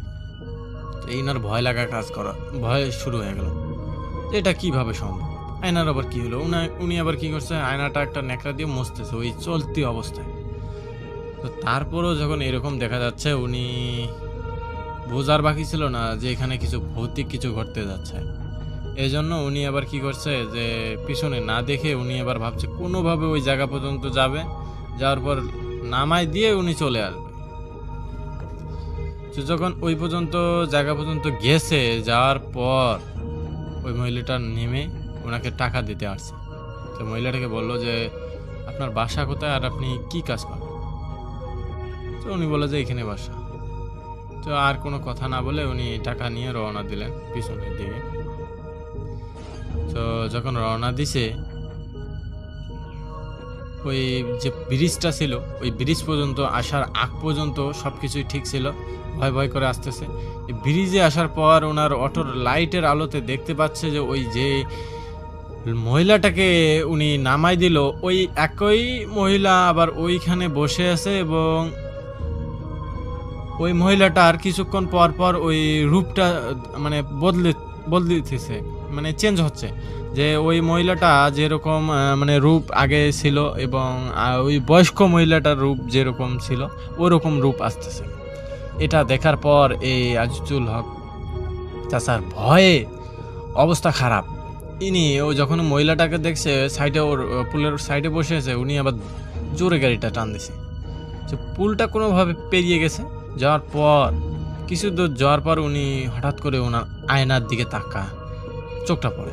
যখন আয়নার দিকে চোখটা পড়ে উনি দেখতে পায় যে পেছন ঘুরে দেখতে পায় যে ওই মানে আয়নার দিকেই দেখতে পায় যে ওই বয়স্ক লোক আবার ওইখানে বসে আছে। এটা দেখার পর ওনার ভয়ে অবস্থা খারাপ। পেছন দিকে তাকিয়ে দেখে কেউ নাই। তো উনি ওই আয়নাটাকে একদম সাইডে বাঁকা করে রাখে এবং উনি আনমনে গাড়ি চালিয়ে কোনোভাবে বাসায় চলে যায়। সেদিন যাওয়ার পর ওনার অবস্থা খুবই খারাপ, শোচনীয় অবস্থা খারাপ। মানে ভয়, এতটা পরিমাণের ভয়ে যে বাসায় পর্যন্ত গেছে, এটা ওনার ভাগ্যের ব্যাপার। আর উনি ওই সময়টায় পুলের ওইখানে কিছু আওয়াজ শুনতে পাচ্ছিল যে অটোটা দাঁড় করাও, আমি যাব, এরকম একটা আওয়াজ শুনতে পাচ্ছিল। সে সময় উনি অটোটাও দাঁড় করায় নেয়। তো বাসায় এসে এই বিষয়গুলো বলার পর সবাই জানাজানি হয়। তো ওই মুহূর্তে উনাকে পরের দিন সকালবেলা কবিরাজের কাছে নিয়ে যাওয়া হয়, কারণ ওনার অবস্থাটা খুবই খারাপ। ভয়ে মানে জ্বর এবং মাথা ব্যথা, উনি উঠতে পারতেছিল না। পরবর্তীতে যেহেতু এইরকম ভয়ের কিছু দেখছে, এই জন্য ওনাকে আর কি ডাকা হয়, কবিরাজের কাছে নিয়ে যাওয়া হয়। কবিরাজ বলে যে ইনি একটা খারাপ পিশাচের সামনে পড়ে গেছিল, আর এই পিশাচটা ওই মহিলাটার সাথেই চলাচল করে এবং এই জন্যই হয়তো উনি আয়নাতেই পিশাচটাকে দেখতে পাইছে। তো এটা কোনো ভয়ের কিছু নাই, হয়তো এনাকে আগিয়ে দিছে, হয়তো এই জন্যই এ বেঁচে ফিরতে পারছে। যদি এনাকে সে না রেখে আসতো হয়তো বা কোনো খারাপ কিছু ঘটতো, এরকম করে বলল। তো পরবর্তীতে ওই কবিরাজ এনাকে একটা তাবিজ দেয় যে কয়েকদিন ইউজ করলে এটা ঠিক হয়ে যাবে, ভয়টা কেটে গেলে আর কোনো সমস্যা নাই। তো আজিজুল ভাইয়ের বাবা পরবর্তীতে কয়েক বছর অটো যদিও চালাতেন, আর দিনের বেলা অটো চালাতেন, কিন্তু রাত্রিকালীন সময় করে অটো চালাতেন না। তো এটাই ছিল আজিজুল ভাই, রোকনউদ্দিন ভাইয়ের ঘটনা। সো ঘটনাটি ভালো লাগলে অবশ্যই লাইক কমেন্ট শেয়ার করতে বলবেন না। আর আসল ভাই এটি একটি সত্যি ঘটনা, আমি জানি না আপনাদের কতটুকু ভালো লেগেছে। তো আজকের মতো নিয়ে বিদায় নিচ্ছি, আল্লাহ হাফেজ, আবার দেখাবেন নতুন ঘটনায়।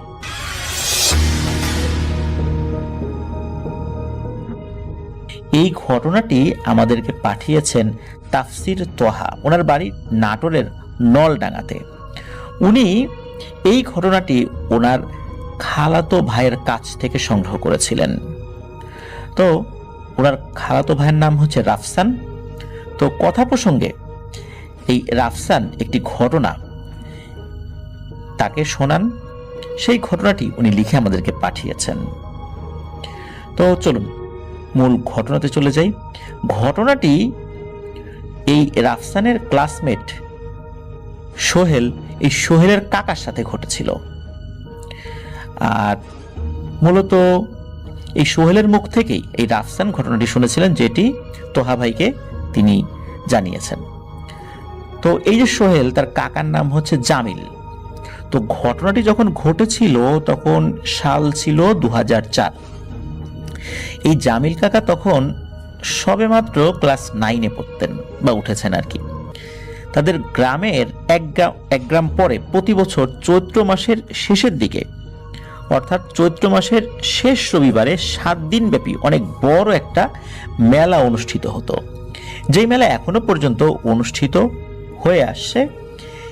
এই মেলার নাম চকলারুয়া, আর এটি হাতিয়ান্দ ইউনিয়নে অবস্থিত, যেটি নাটোরের সিংড়া উপজেলাতে। তো এটি শতবর্ষী মেলা হিসেবেই সকলের কাছে সুখ্যাতি রয়েছে, যার জন্য ওই মেলার নাম আশেপাশের অনেক এলাকার মানুষ সবাই এক নামে চেনে, যে চকলারুয়া মেলা। প্রতি বছর হাজার হাজার মানুষের ভিড় জমে সেখানে। তো জামিল কাকাদের বাড়ির কয়েক বাড়ি পরেই রবিউল নামে একটি ছেলে ছিল, আর সেই রবিউলের সাথে এই জামিল কাকার বেশ ভালো বন্ধুত্ব ছিল। তারা দুজনই ছিল সমবয়সী, আর দুইজন একই ক্লাসে লেখাপড়া করতেন। তারা দুজন যেখানে যেতেন একসাথে ঘুরে বেড়াতেন, আড্ডা দিতেন। তো এই যে মেলা শুরু হওয়ার আগে থেকেই ওনারা দুই বন্ধু মিলে মেলায় যাবার প্রস্তুতি নিয়েছেন আর কি, আগে থেকে যে যাবো এরকম আর কি। তো যেই দিন মেলার প্রথম দিন, সেই দিন জামিল কাকা ও রবিউল মিলে একসাথে যান মেলায়। যেহেতু মেলাটি অনেক বড় আর বহু বছর ধরে অনুষ্ঠিত হয়ে আসছে, তাই মেলায় সার্কাস, যাত্রাপালা, তারপর মেলার তৃতীয় দিন ঘোড়দৌড় প্রতিযোগিতারও আয়োজন করা হয়। তাই মেলায় যাওয়ার আগে থেকেই ওনারা দুজন প্ল্যান করে রেখেছিলেন যে তারা আগে সার্কাস দেখবেন, তারপর রাত্রে যাত্রাপালা দেখবেন, তারপর বাড়িতে ফিরবেন। তো যেই কথা সেই কাজ, আগে সার্কাস দেখা শেষ করে মেলায় ঘোরাঘুরি আর খাওয়া দাওয়া করতে করতে তো সন্ধ্যা গড়িয়ে রাত নেমে আসে। তারপর মেলার ভিতর এদিক ওদিক ঘোরাফেরা করতে করতে বেশ কিছু সময় অতিবাহিত হয়েও যায়। তারপর একটা সময় ওই টিকিট কেটে ওই যাত্রাপালা 10টার শোয়ে তারা ঢুকে পড়েছেন। বেশ কিছুক্ষণ পর এই যাত্রাপালা দেখতে দেখতে হঠাৎ করে একটা সমস্যার সৃষ্টি হয়। সেটা হলো কিছু লোকের মধ্যে কোনো কারণে হয়তোবা কোনো একটা ঝামেলা হয়েছিল, ঝই ঝামেলা শুরু হয়ে যায়, এক পর্যায়ে হাতাহাতি শুরু হয়ে যায়। তো সেখানে দুজন একই সাথে ছিলেন, মানে এই যে জামিল কাকা আর রবিউল কাকা। কিন্তু এই হঠাৎ ঝামেলা হওয়ার কারণে লোকের ভিতরে ধাক্কাধাক্কি শুরু হয়ে যায়, লোকজন দৌড়াদৌড়ি করতে থাকে। তখন এই জামিল কাকা ওনার বন্ধু রবিউলকে হারিয়ে ফেলেন। তো জামিল কাকা রবিউলকে অনেক খুঁজেন কিন্তু আর পান না। তো তখন তো তার কাছে ওই তার বন্ধু রবিউলের কোনো ফোন নাম্বার ছিল না, কারণ ওই সময় তো মোবাইল ফোন এতটা অ্যাভেলেবেল ছিল না গ্রাম পর্যায়ে। তো একজন আরেকজনকে ফোন করে যে খুঁজে বের করবেন সেই উপায়টাও ছিল না। এক পর্যায়ে যাত্রার প্যান্ডেল থেকে বাইরে বের হয়ে অনেক খোঁজাখুঁজি করার পরেও এই জামিল কাকা রবিউল কাকাকে খুঁজে পান না, যার ফলে জামিল কাকা খুব হতাশ হয়ে পড়েন। জামিল কাকার মাথায় তখন কেবল একটাই চিন্তা ঘুরপাক খাচ্ছিল, যদি উনি ওনার বন্ধু রবিউল কাকাকে খুঁজে না পান তাহলে তাকে তো একাই বাড়ি ফিরতে হবে। আর ওনাকে খুঁজে না পেয়ে ওনার বন্ধু রবিউল হয়তো আরো দুশ্চিন্তা করবে। তো যেহেতু তারা একসাথেই মেলায় এসেছে আর ওনাদের বয়স তো খুব বেশি না, রাতের বেলা যদি ওনারা বাইরে থাকেন তাহলে বাড়ি থেকে খুব রাগারাগি করে, বড় হলে হয়তো বা কিছু বলতো না, কিন্তু বাড়িতে তো অনেক বকাঝকা শুনতে হবে যদি রাত্রেবেলা বাড়িতে না ফেরেন। আর একটা সমস্যা ছিল, এই জামিল কাকার কাছে কোনো টর্চ লাইট ছিল না। যেহেতু ওনার কাছে কোনো আলো নেই, তাই উনি একা একা কিভাবে রাতের বেলা বাড়িতে যাবেন। তো আবার রবিউলের কাছেও আলো নাই, সেও কিভাবে বাড়িতে যাবে। নিশ্চয়ই এই রবিউল কাকাও জামিল কাকার জন্য অপেক্ষা করবে। তো এই সমস্ত বিষয় ঘুরপাক খাচ্ছিল এই জামিল কাকার মাথার মধ্যে। তখন যে রাত ঠিক কয়টা বাজে সেটা অবশ্য জামিল কাকা আন্দাজ করতে পারেন নাই, কারণ তখনকার দিনে গ্রামের মানুষের হাতে হাতে এরকম ঘড়ি দেখা যেত না। খুব অল্প সংখ্যক মানুষের হাতে ঘড়ি দেখা যেত। দেখা যেত যে ক্যাসিও ঘড়ি, যেগুলো কালো ফিতা, প্লাস্টিকের কালো ফিতা, এই টাইপের ঘড়ি কিছু দেখা যেত। তখন মেলার একটা দোকানে জ্বলতে থাকা হ্যাসাকবাতির আলোতে ভদ্র টাইপের এক মধ্যবয়স্ক এক ব্যক্তির হাতে ঘড়ি দেখে জামিল কাকা সেই লোকটিকে জিজ্ঞেস করলেন যে কয়টা বাজে। লোকটি বললেন যে 11:40 বা 45 এরকম একটা সময় বলেছিলেন আর কি। তো এই কথা শুনেই জামিল কাকা টনক নড়ে উঠলো, যে আরে এত বেজে গেছে। ওনার কপালে তো চিন্তার ভাঁজ পড়ে গেল যে রাত 11:15 বাজতে যাচ্ছে আর আমি একা একা এখানে ঘুরে বেড়াচ্ছি, আমি বাড়ি যাবো কিভাবে। একে তো কাছে আলো নাই, তারপর রবিউলও নাই, এই সাপ খোপের ভয় না পেলেও ভূতের ভয়টাই তো আছে। তো এই চিন্তা করছিলেন তিনি। আর ছোট মানুষ, মনে এরকম চিন্তা ভাবনা আসবে, এটাই স্বাভাবিক। আসলে কখন যে রাত এত গভীর হয়ে গেছে জামিল কাকা সেটা বুঝতেই পারেন নাই। তারপর তিনি বাড়ি যাওয়ার জন্য পরিচিত কাউকে পান কিনা এইটা ভেবে আশেপাশে তাকাচ্ছিলেন, কিন্তু পরিচিত তেমন কাউকেই উনি দেখতে পান না। এদিকে জামিল কাকার বাড়ির দূরত্ব ছিল মেলা থেকে পায়ে হেঁটে গেলে প্রায় 35 কি 40 মিনিট এরকম দূরত্বের পথ আর কি। তো এখন বাড়ি যাবেন কি করে এইটা চিন্তা করতে থাকেন জামিল কাকা। এটা ভাবতেই তিনি টের পান যে চিন্তায় ওনার কপালে ঘাম জমে গেছে। আরো বেশ কয়েক মিনিট অপেক্ষা করলেন তিনি, যদি চেনা পরিচিত কাউকে পান তাহলে তার সাথে বাড়ি ফেরত যাওয়া যাবে, কিন্তু না, ওনার অপেক্ষাটাই যেন বৃথা। কোনোভাবেই কোনো পরিচিত লোক উনি পাচ্ছিলেন না। অবশেষে কোনো উপায়ন্তর না পেয়ে মনে মনে সাহস সঞ্চয় করে তিনি একাই রওনা দিলেন বাড়ির উদ্দেশ্যে। আর যা আছে কপালে, এছাড়া তো কোনো উপায়ও নাই তার। বাড়ি না ফিরলে তো মা বাবা অনেক দুশ্চিন্তা করবেন। এই 7-5 ভাবতে ভাবতে জামিল কাকা হাঁটতে শুরু করেন তার বাড়ির দিকে। কাছে না আছে মোবাইল ফোন, না আছে আলো, যদিও হালকা জ্যোৎস্নার আলো ছিল আকাশে। তো গ্রামে যারা বাস করেন তারা হয়তো বুঝতে পারবেন যে চৈত্র বৈশাখ মাসে গ্রামগঞ্জে মেলা সাধারণত লোকালয়ের পাশে ফাঁকা মাঠ বা বিলের ভেতর আবাদি জমির চৈতালি ফসল, যেমন বিশেষ করে গম বা সরিষা এই জাতীয় ফসল কাটার পর ওই জমিটা খালি পড়ে থাকে, সেই জমিতেই এই ধরনের মেলা অনুষ্ঠিত হয়ে থাকে। তো উনি তো বাড়ির দিকে হাঁটতে থাকেন। ওনাকে মেলা থেকে ওই রাস্তায় উঠতে হলে চড়ার ভিতর দিয়ে জমির আইল ধরে অনেকটা দূর, প্রায় আধা কিলোমিটার পর্যন্ত হেঁটে যেতে হবে। তো তিনি সামনে এগোচ্ছেন, এগিয়ে বেশ কিছুটা দূরে আসতেই ওনার সামনে একটা বিশাল বড় তাল গাছ, আর তার একটু দূরে একটা খেজুর বাগান পড়ে। তো তাল গাছটির মাথা অনেক দূর থেকে দেখা যেত, আর দেখলেই মনে পড়ে যেত যে ওখানেই প্রতি বছর ওই চকলারুয়া মেলা হয়। তো খেজুর গাছটি দূর থেকে দেখেই নিজের অজান্তেই তার গা ঝাঁকি দিয়ে ওঠে। আর খেজুর গাছটিও ছিল প্রায় 1.5-2 বিঘা জমির উপর, মানে ওই বাগানটা আর কি, খেজুর গাছের বাগান। তো অনেক ঘন ঘন গাছের সারি আছে সেখানে, তো যার জন্য সেখানে দিনের বেলাতেও বেশ অন্ধকার থাকে। আর রাতের বেলার কথা তো বলা বাহুল্য, যে এত নিকষ কালো অন্ধকার থাকে ওখানে, সামনে কিছুই দেখা যায় না ওখানে। আর ওই খেজুর গাছটির যে বাগান, ওই খেজুর গাছের বাগান ওই চড়ার এক পাশে অবস্থিত ছিল। তো ওনাদের এলাকার ভাষায় চড়া বলতে বিল অথবা অনেক ফসলি জমি মিলে সৃষ্ট বড় একটা বিস্তীর্ণ ফাঁকা মাঠকে বলে আর কি, মানে ওটাকে চড়া বলে। তো ওখান থেকে 40 কি 50 কদম এগিয়ে গেলেই একটা প্রাইমারি স্কুল আছে, আর স্কুলের পাশে রয়েছে মোটামুটি বড় একটা ঘন বাঁশের ঝাড়। বাঁশের ঝাড়ের পাশ দিয়ে আবার কয়েক কদম গেলেই লোকালয়ের মেইন রাস্তা, মানে যেদিক দিয়ে মানুষের ঘর বাড়ির দিকে যাওয়া যায়। তো জামিল কাকা যখনই বাঁশঝাড়ের কাছে আসেন, তখনই তিনি ওই বাঁশের ভেতর দুইটা বাঁশ যখন একটার সাথে বাতাসের কারণে ঘষা লাগে, এক ধরনের শব্দ হয়, তেমনি হঠাৎ ওই রকম আচমকা কটমট কটমট শব্দ হয়, উনি চমকে ওঠেন। তখন উপরে কি আছে না আছে ভয়ের কিছু জিনিস, ওই দিকে তাকান নাই, উনি ভয়ে এক দৌড়ে গিয়ে রাস্তায় উঠে যান। আর তখন লোকালয়ের মেইন রাস্তায় উঠতেই 2-1 লোক দেখে মনে মনে উনি একটু স্বস্তি ফেরত পেলেন। এইটা ভেবে যে অনেকটা পথ হয়তো একসাথে যাওয়া যাবে। কিন্তু ওনার এই স্বস্তিটা বেশিক্ষণ স্থায়ী হলো না। কিছুটা পথ যেতেই ওই যে 2 লোককে উনি দেখেছিলেন, তারা তাদের নিজেদের মতো করে তাদের বাড়ির যেই রাস্তা ওই দিকে চলে গেল। এখন জামিল কাকা যেদিকে যাবেন সেটা কিন্তু অন্য আর একটা পথ। কি আর করা, তেমন কিছু না ভেবে উনি হাঁটতে শুরু করলেন বিকল্প রাস্তা ধরে। এইভাবে কিছুটা পথ আসতেই তার হাতের ডানে রাস্তা থেকে একটু দূরে ছিল একটি ঈদগাহ মাঠ, আর তার সাথে লাগোয়া আরেকটি কবরস্থান। স্বাভাবিকভাবেই তার আশেপাশে ছিল কিছুটা ঝোপঝাড়। সেখানে আসতেই হঠাৎ করে এই জামিল কাকার গা ছমছম করে উঠল। এইটা মনে করে যে পাশেই তো কবরস্থান যতই পবিত্র হোক না কেন, এমনিতেই তো যে কারো ভয় লাগবে, এটাই স্বাভাবিক। এরপরে এদিক ওদিক উনি না তাকিয়ে সামনের দিকে আবার হাঁটতে থাকেন। এইভাবে কিছুটা হাঁটতে হাঁটতে বেশ খানিকটা পথ এগিয়েছেন।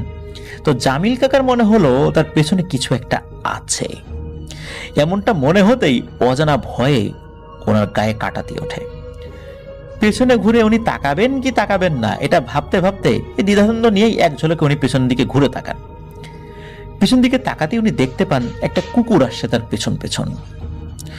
তখন আবার একটু তার স্বস্তি ফেরত আসে ওনার ভেতরে, ভয় পান নাই, এই ভেবে যে যাক মানুষ না পেলেও একটা প্রাণীকে ওনার পথের সঙ্গী হিসাবে পেয়েছেন। এখন এই কুকুরটা কতক্ষণ তার সাথে থাকে সেটাই হলো দেখার বিষয়। আর কুকুরটা দেখে উনি কিছুটা ভয় পেয়েছিলেন, যদিও একটু চমকে উঠেছিলেন। এই আচমকা ভয় পাওয়ার কারণে একটু বুকে থুথু ছিটিয়ে আবার হাঁটতে শুরু করলেন তিনি। এভাবে মিনিট 5 হাঁটতে হাঁটতে এক পর্যায়ে লোকালয় ছেড়ে আসতেই একটা জায়গায় 3 রাস্তার মোড় পড়ে, আর সেখানে বসতবাড়ি আছে। ওই জায়গাটাই লোকালয়ের শেষ, এরপরে আর কোনো ঘর বাড়ি নাই। তো সেখানে এসে একটু দাঁড়িয়ে পড়লেন জামিল কাকা। তো জামিল কাকা মোড়ের উপর দাঁড়াতেই হঠাৎ করে তার পেছন পেছন আসা কুকুরটার কথা মনে হতেই তিনি পেছন দিকে তাকিয়ে দেখেন কুকুরটি আর ওনার পিছু পিছু আসছে না, কোথায় যেন চলে গেছে। তিনি ভাবলেন ঢুকে গেছে হয়তো আশেপাশের কোনো বাড়ির ভেতর। তো কুকুরটির কথা ভেবে নিজেকে ওনার খুব একলা মনে হতে লাগলো আর কি। এইটা ভেবে যে অনেকটা পথ কুকুরটি তার পথের সঙ্গী ছিল। এখন আবার হাঁটা শুরু করলেন। যখনই লোকালয়টা পার হয়ে এসেছেন তখন ওনার মনের মধ্যে একটা সংশয় কাজ করছে যে সামনে যাব কি যাব না, কিন্তু কি আর করা, ওনাকে তো যেতেই হবে। কিন্তু সামনে যেতে ওনার মন সায় দিচ্ছিল না। কেননা সামনেই পড়বে একটা বিশাল বড় জঙ্গল। জঙ্গলটি প্রায় 2 থেকে 300 মিটার জুড়ে বিস্তৃত। সেই জঙ্গলের পাশ ঘেঁষেই চলে গেছে তার বাড়ি ফেরার রাস্তা। আর ওই রাস্তার ধারে জঙ্গলের সাথেই রয়েছে অনেক বড় আর একটা পুরনো তেঁতুল গাছ, যেই গাছটিকে দূর থেকে চাঁদের হালকা আলোতে দেখে জীবন্ত মনে হচ্ছিল ওনার কাছে। মনে হচ্ছে বিশাল একটা দানব মাথা উঁচু করে ঠায় দাঁড়িয়ে আছে তার সামনে, আর সেই দানবটি যেন তার জন্যই অপেক্ষা করছে। এছাড়া ঘন জঙ্গলের ভেতরে রয়েছে দেবদার গাছ, গাব গাছ, আরো বিভিন্ন ধরনের ছোট বড় গাছপালা আছে আর কি। শুধু এটাই নয়, ওই জঙ্গলের দক্ষিণ পাশে রয়েছে একটি পারিবারিক কবরস্থান। আর জঙ্গলের সামনে পেছনে 2 দিকেই রয়েছে বিস্তীর্ণ ফাঁকা মাঠ। তার আশেপাশে আবার কোনো ঘরবাড়ি নাই। কোনো মতে একবার জঙ্গলটি পার হতে পারলেই উনি যেন বেঁচে যান, যেমনটি ওনার মনে হচ্ছিল। তার জঙ্গলটি ছেড়ে কয়েক কদম গেলেই সামনে বাজার। কিন্তু এই জঙ্গলটি পার হবেন কিভাবে? ছোটবেলা থেকে ওই জঙ্গলকে কেন্দ্র করে অনেকের মুখে অনেক ভয়ের ঘটনা উনি শুনেছেন। তো এত কিছুর চিন্তা মাথায় আসতেই ওনার শরীরে ভয়ের একটা হিম শীতল স্রোত বয়ে গেল। দাঁড়িয়ে গেল ওনার শরীরের প্রত্যেকটা লোম। জামিল কাকা একবার ভাবলেন আশেপাশে কোনো বাড়ির কাউকে ডাক দিবেন কি দিবেন না, ডাক দিয়ে বলবেন যে তাকে এই জঙ্গলটি পার করে দিতে। আবার ভাবলেন এই মধ্যরাতে কেই বা আসবে তাকে এগিয়ে দেওয়ার জন্য, সকলে হয়তো ঘুমিয়ে পড়েছে। আবার এত রাত্রে কাউকে ডাক দিলে তারা বিরক্তও হবেন কিনা, এই 7-5 ভেবে কাউকে উনি আর ডাকলেন না। আবার কাউকে ডাকার কথা ভেবে একটু লজ্জাও পেলেন। তো জামিল কাকা ভয় কাটানোর জন্য মনে মনে নিজেকে এই বলে সাহস দিতে লাগলেন, আরে ছেলে মানুষ আবার ভয় কিসের। কিন্তু উনি কিন্তু এটা জানেন, ভয় কি আর ছেলে মেয়ে মানে? ভয় লাগলে তো যে কারো লাগতে পারে। তো মনে মনে কি করবেন এসব ভাবতে ভাবতে শেষবারের মতো বুক ভরে শ্বাস নিয়ে আল্লাহর উপর ভরসা করে একবার পেছন দিকে ঘুরে দেখালেন যদি কেউ আসে। পেছন দিকে তাকিয়ে উনি দেখতে পান দূর থেকে অন্ধকার ভেদ করে কেউ যেন হেঁটে হেঁটে এগিয়ে আসছে তার দিকে। জামিল কাকা তাকে দেখে ভয় না পেয়ে মনে হলো উনি ওনার ধরে প্রাণ ফেরত পেলেন। 1 পা 2 পা করে কাছে আসতে উনি দেখলেন যে আরে এ তো আর কেউ না, তার বন্ধু রবিউল। মুহূর্তে উনি খুশিতে আত্মহারা হয়ে পড়লেন। এ খুশি যেন পৃথিবীর সমস্ত খুশিকে নিমেষে হার মানিয়ে ফেলতে পারে, এমন একটা অবস্থা। রবিউল কাছে আসতেই জামিল কাকা তাকে বললো, আরে রবিউল তুই ছিলি কই? তোকে তো কত খুঁজলাম, কোথাও তো পেলাম না। তোর জন্য মেলায় কতক্ষণ অপেক্ষাও করলাম, তাও তোর দেখা না পেয়ে শেষ পর্যন্ত একাই চলে আসতে বাধ্য হলাম। এখান থেকে আর যেতে পারছিলাম না, খুব ভয় লাগছিল। যাই হোক, তোর সাথে রাস্তায় দেখা হয়ে গেল, ভালোই হলো। এই বলে রবিউলকে সাথে নিয়ে উনি হাঁটা শুরু করলেন। তো জামিল কাকা হাঁটতে হাঁটতে একটা বিষয় লক্ষ্য করলেন যে ওনার বন্ধু রবিউল কোনো কথা বলছে না, চুপচাপ হেঁটে চলছে। তো জামিল কাকা তাকে জিজ্ঞেস করে, কি রে, যাত্রাপালা কি শেষ হয়েছে? তুই কি পুরো যাত্রাপালা দেখে এসেছিস? আমি তো গোলমালের কারণে পরে বের হয়ে গেলাম, ভিতরে কি হয়েছে পরে তার দেখি নেই। এ কথার উত্তরে রবিউল কিছুই বলে না। তো জামিল কাকাও আর কিছু বললেন না, রবিউলও কিছু বলছে না। এভাবে খানিকটা পথ এগিয়ে যাওয়ার পর জামিল কাকার ওয়াশরুমে যাওয়ার দরকার হয়। এখন আশেপাশে তার ওয়াশরুম নাই, কোন একটা জায়গায় দাঁড়িয়ে কাজটা করতে হবে বা বসে কাজটা করতে হবে। তো হালকা চাপ ছিল ওনার। তো তখন জামিল কাকা ওই রবিউলকে বলে, রবিউল একটু দাঁড়া, আমি একটু জরুরত সেরে আসি। উনি খেয়াল করেন রবিউলকে উনি বললেন যে তুই একটু দাঁড়া, কিন্তু রবিউল না থেমে মনে হচ্ছে সামনে হেঁটেই চলছে। তো জামিল কাকা আবারও তাকে ডাক দেবেন, হ্যাঁ রবিউল একটু দাঁড়া না রে ভাই, আমি একা ভয় পাবো তো। তো তখন এই জামিল কাকা চিন্তা করলেন আমাকে একটু দ্রুত ফ্রেশ হতে হবে। তো এই চিন্তা করে উনি ফ্রেশ হবেন, তারপর আবার রবিউলের দিকে তাকিয়েছেন, রবিউল কি আসলে দাঁড়ালো না চলে গেল। তখন উনি দেখেন যে আরে রবিউল তো নাই, রবিউলকে তো কোথাও দেখা যাচ্ছে না। সামনে পিছনে যতদূর চোখ যায় রবিউলকে তো দেখা যায় না। এত কম সময়, মাত্র 2-3 সেকেন্ডের ব্যবধানে একটা জলজান্ত মানুষ হঠাৎ করে চোখের পলকে কোথায় চলে গেল। তো জামিল কাকা একবার ভাবলেন রবিউল হয়তো ওনার সাথে মজা করছে, কেননা এরকম মজা সে এর আগেও অনেকবারই করেছে। তাই তিনি রবিউলের নাম ধরে কয়েকবার ডাক দিলেন, কিন্তু রবিউল কোথায়? কোনো সারা শব্দ নাই তার, মনে হচ্ছে কোথাও তার কোনো অস্তিত্বই নাই। তখনই হঠাৎ আবার কেমন যেন একটা অজানা ভয়ে বুকের ভেতরটা ধক করে ওঠে জামিল কাকার। ওনার জন্য সামনে কি অপেক্ষা করছে তা হয়তো উনি আন্দাজও করতে পারেন নাই। এমন ঘটনায় জামিল কাকা পুরোই ভেবাচাকা খেয়ে যান।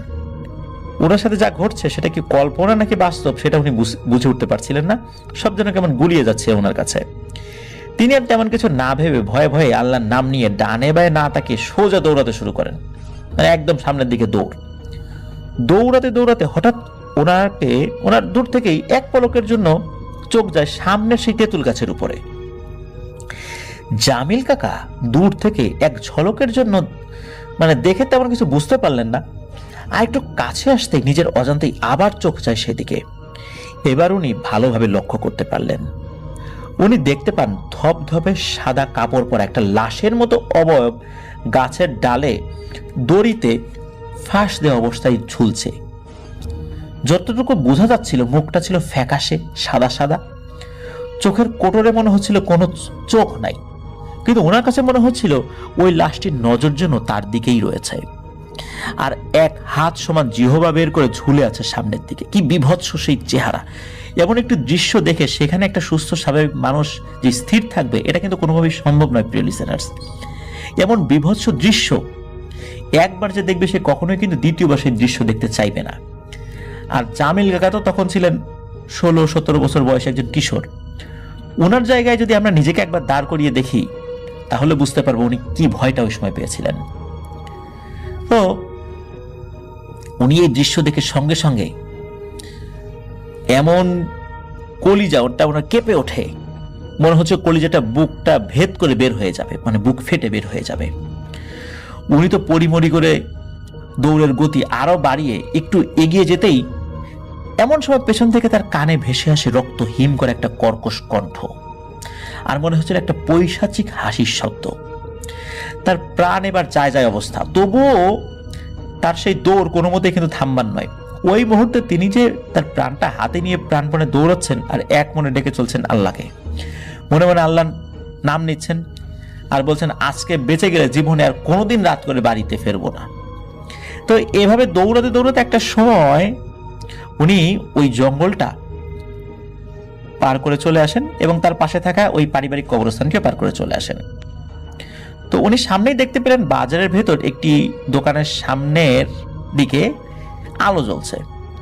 তো এই আলো দেখে কোনো মতে যেন উনি প্রাণ ফেরত পেলেন। ওনার কাছে মনে হলো একটা নতুন জীবন পেলাম আর কি। দোকানে আলো জ্বলতে থাকা মানেই তার বেঁচে থাকার একটা নতুন আশার আলো, ওনার কাছে এটা মনে হচ্ছিল আর কি। তো তিনি তার বাড়ির কাছে কিন্তু অনেকটাই চলে এসেছেন, বাজার থেকে আর মাত্র 8-10 মিনিট হাঁটলেই ওনার বাড়ি। তো ক্লান্ত শরীর নিয়ে সামনে এগিয়ে গিয়ে ধপ করে বসে পড়লেন একটা দোকানের বেঞ্চের উপরে। মোটামুটি একটা স্বস্তির দীর্ঘশ্বাস ছাড়লেন আর কি। ওই সময় কিন্তু হেঁটে চলার মতো বিন্দু মাত্র শক্তি তার শরীরে ছিল না, সারা শরীর ঘেমে ভিজে একাকার। রাত তখন ঠিক কয়টা বাজে ঠিক আন্দাজ করতে পারেন নাই তিনি, তবে অনুমান করলেন বাজে হয়তো 12:30 মতো বা 1টা বাজতে পারে। তো কিছুক্ষণ হাঁপ ছেড়ে শরীরের ঘাম শুকাতেই উঠে দাঁড়িয়ে আবার হাঁটতে উদ্যত হলেন তিনি। তো জামিল কাকা মনে মনে ভেবেছিলেন যাক বাড়ির কাছে চলে এসেছি, আর মনে হয় কোনো সমস্যা হবে না।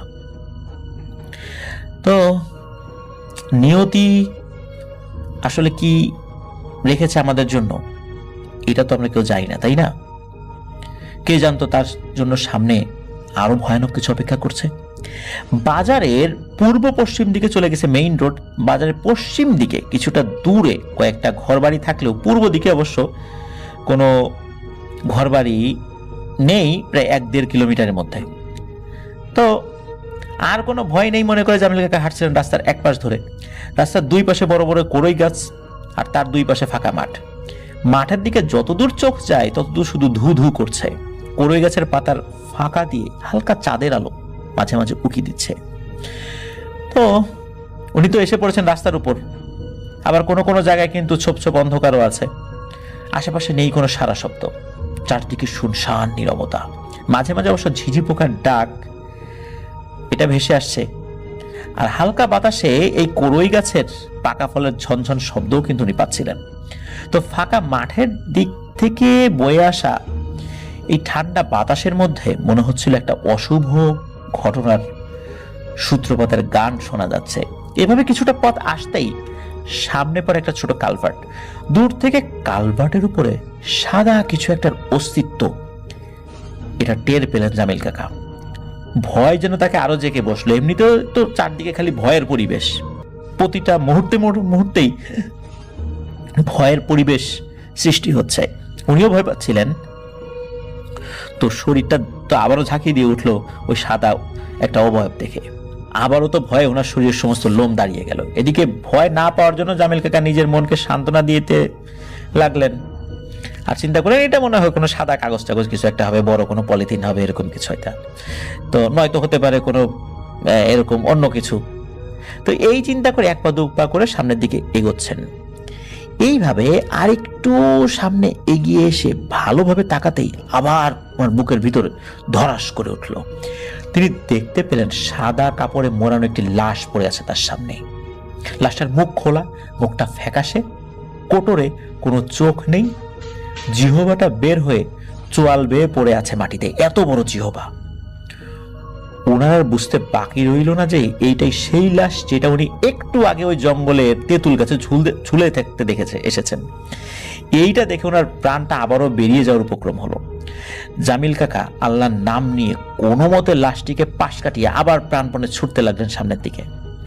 আবারও পেছন থেকে ভেসে আসলো কর্কশ কণ্ঠ জড়িত একটা পৈশাচিক অট্টহাসির শব্দ।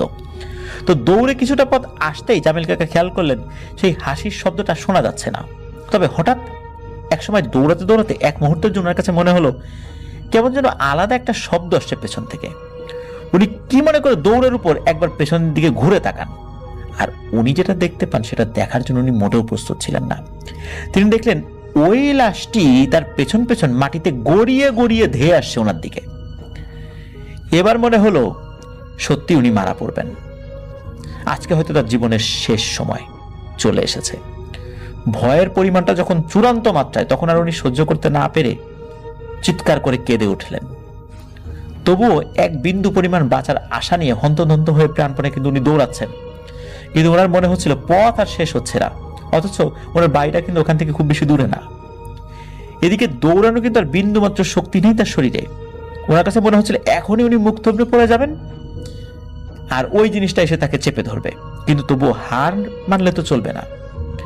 উনি ভাবছেন যে কোনো ভাবেই হোক আজকে তাকে বাঁচতে হবে। এইভাবে দৌড়াতে দৌড়াতে একসময় উনি দূরে দেখতে পেলেন সামনে থেকে আলো নিয়ে কেউ একজন তার দিকেই আসছে। তো উনি তখন আর নিজেকে ধরে রাখতে না পেরে সামনে থাকা ওই লোকটির কাছে গিয়ে চিৎকার করে হুমড়ি খেয়ে পড়ে যান। এরপর ওনার আর কিছু মনে নাই। তো জামিল কাকার যখন জ্ঞান ফেরে তখন কিন্তু পরের দিন দুপুরবেলা হয়ে গেছে। জ্ঞান ফিরতেই জামিল কাকা তো ভয়ে জড়সড় হয়ে ওনার মাকে জড়িয়ে ধরেন, কারণ উনি দেখেন উনি ওনার বাড়িতে। আর চোখ বন্ধ করে ওর মাকে বলেন যে ও আমাকে মেরে ফেলবে, আমাকে বাঁচাও বাঁচাও। তো ওনার মা ওনাকে জিজ্ঞেস করেন কে মারবে তোকে?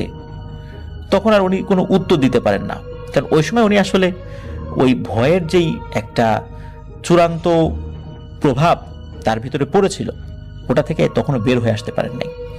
উনি তো কান্নাকাটি করছিলেন, জোরে জোরে নিঃশ্বাস নিতে ছিলেন আর কি ওই সময়। তো ওই দিন সকালবেলা রবিউল কিন্তু এসেছিল জামিল কাকার বাড়িতে তার খোঁজ খবর নিতে। তো রবিউল এসে দেখেন যে জামিল কাকা তখনও কিন্তু অজ্ঞান হয়ে পড়ে আছে। তো জামিল কাকার এমন অবস্থা কি করে হলো এটা জিজ্ঞেস করলো। তো উল্টো তখন এই জামিল কাকার মা রবিউলকে বললো কালকে তো তোরা দুইজন একসাথে মেলায় গেছিলি, তাহলে একসাথে আসিস নাই কেন? তখন রবিউল ওই যে মেলায় যেটা হয়েছিল কিভাবে একে অপরের থেকে আলাদা হয়ে গেছে সেটা বলে। এরপর যখন ওই জামিল কাকা উনি যখন সেন্সে ফেরত আসেন, মানে তার যখন জ্ঞান ফেরে, এরপর থেকে ওনার ভিতরে পাগলামি শুরু হয়। পাগলের মতো ছুটাছুটি করার চেষ্টা করে, কেউ তাকে ধরে রাখতে পারছে না। একটা পর্যায়ে ওনার বাবা ওনাকে শক্ত করে ধরেন। তিনি উপরের দিকে আঙ্গুল দেখিয়ে বলেন যে ও আমাকে মেরে ফেলবে, ওকে তাড়িয়ে দাও, ও আমাকে মারতে আসছে, এরকম করে বলছিল আর কি। তো জামিল কাকার সব পাগলামি দেখে ওনার বাবা আর দেরি করেন নাই, দ্রুত এলাকার একজন নাম করা কবিরাজকে ডেকে আনেন। তো কবিরাজটির নাম সঙ্গত কারণে উল্লেখ করেন নাই। তো এলাকায় কবিরাজ হিসাবে ওনার নাকি বেশ ভালোই নাম ডাক আছে, বা এখনো উনি পরিচিত। তো তিনি কবিরাজি বিদ্যা জানলেও ওনার মূল পেশা ছিল আসলে ভ্যান চালানো, তাই উনি ভ্যান চালিয়ে ওনার জীবিকা নির্বাহ করতেন, আর পাশাপাশি কবিরাজি করতেন, তা দিয়ে সংসার চালাতেন। যাই হোক, কবিরাজ এসেছেন, তিনি এসে জামিল কাকাকে দেখেন, আর জামিল কাকার পাগলামি কিন্তু থামছে না। এরপর জামিল কাকাকে বিছানার উপর বসিয়ে কয়েকজন মিলে জামিল কাকাকে শক্ত করে ধরে রাখেন। 3-4 জন মিলেও এই কিশোর জামিল কাকাকে ধরে রাখতে পারছিল না।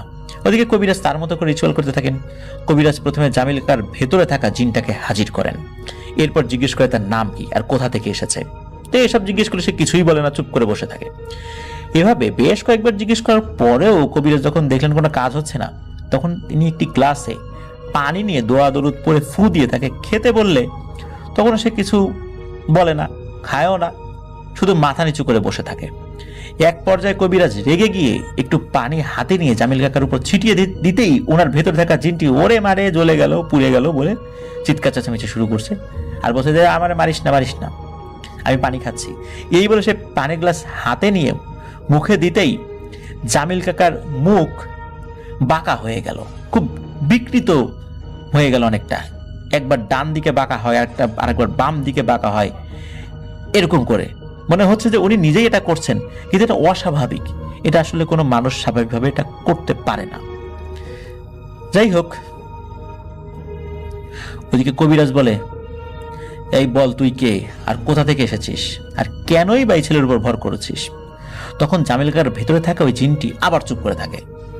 তখন কবিরাজ আবারও ওই পানির গ্লাস হাতে নিয়ে ওখান থেকে পানি নিয়ে যেই না জামিল কাকার মুখের কাছে ধরেছে বা ছিটাতে যাবে, তখন আবার জামিল কাকার ভেতরে থাকা জিনটা বলে, আরে বলছি এই বিষ দূরে রাখ আমার থেকে। তখন কবিরাজ বলে, ঠিক করে কথা বল, নাহলে কিন্তু এই বিষ তোকে খাওয়াবো, আর না হলে কিন্তু বোতলে বন্দি করব।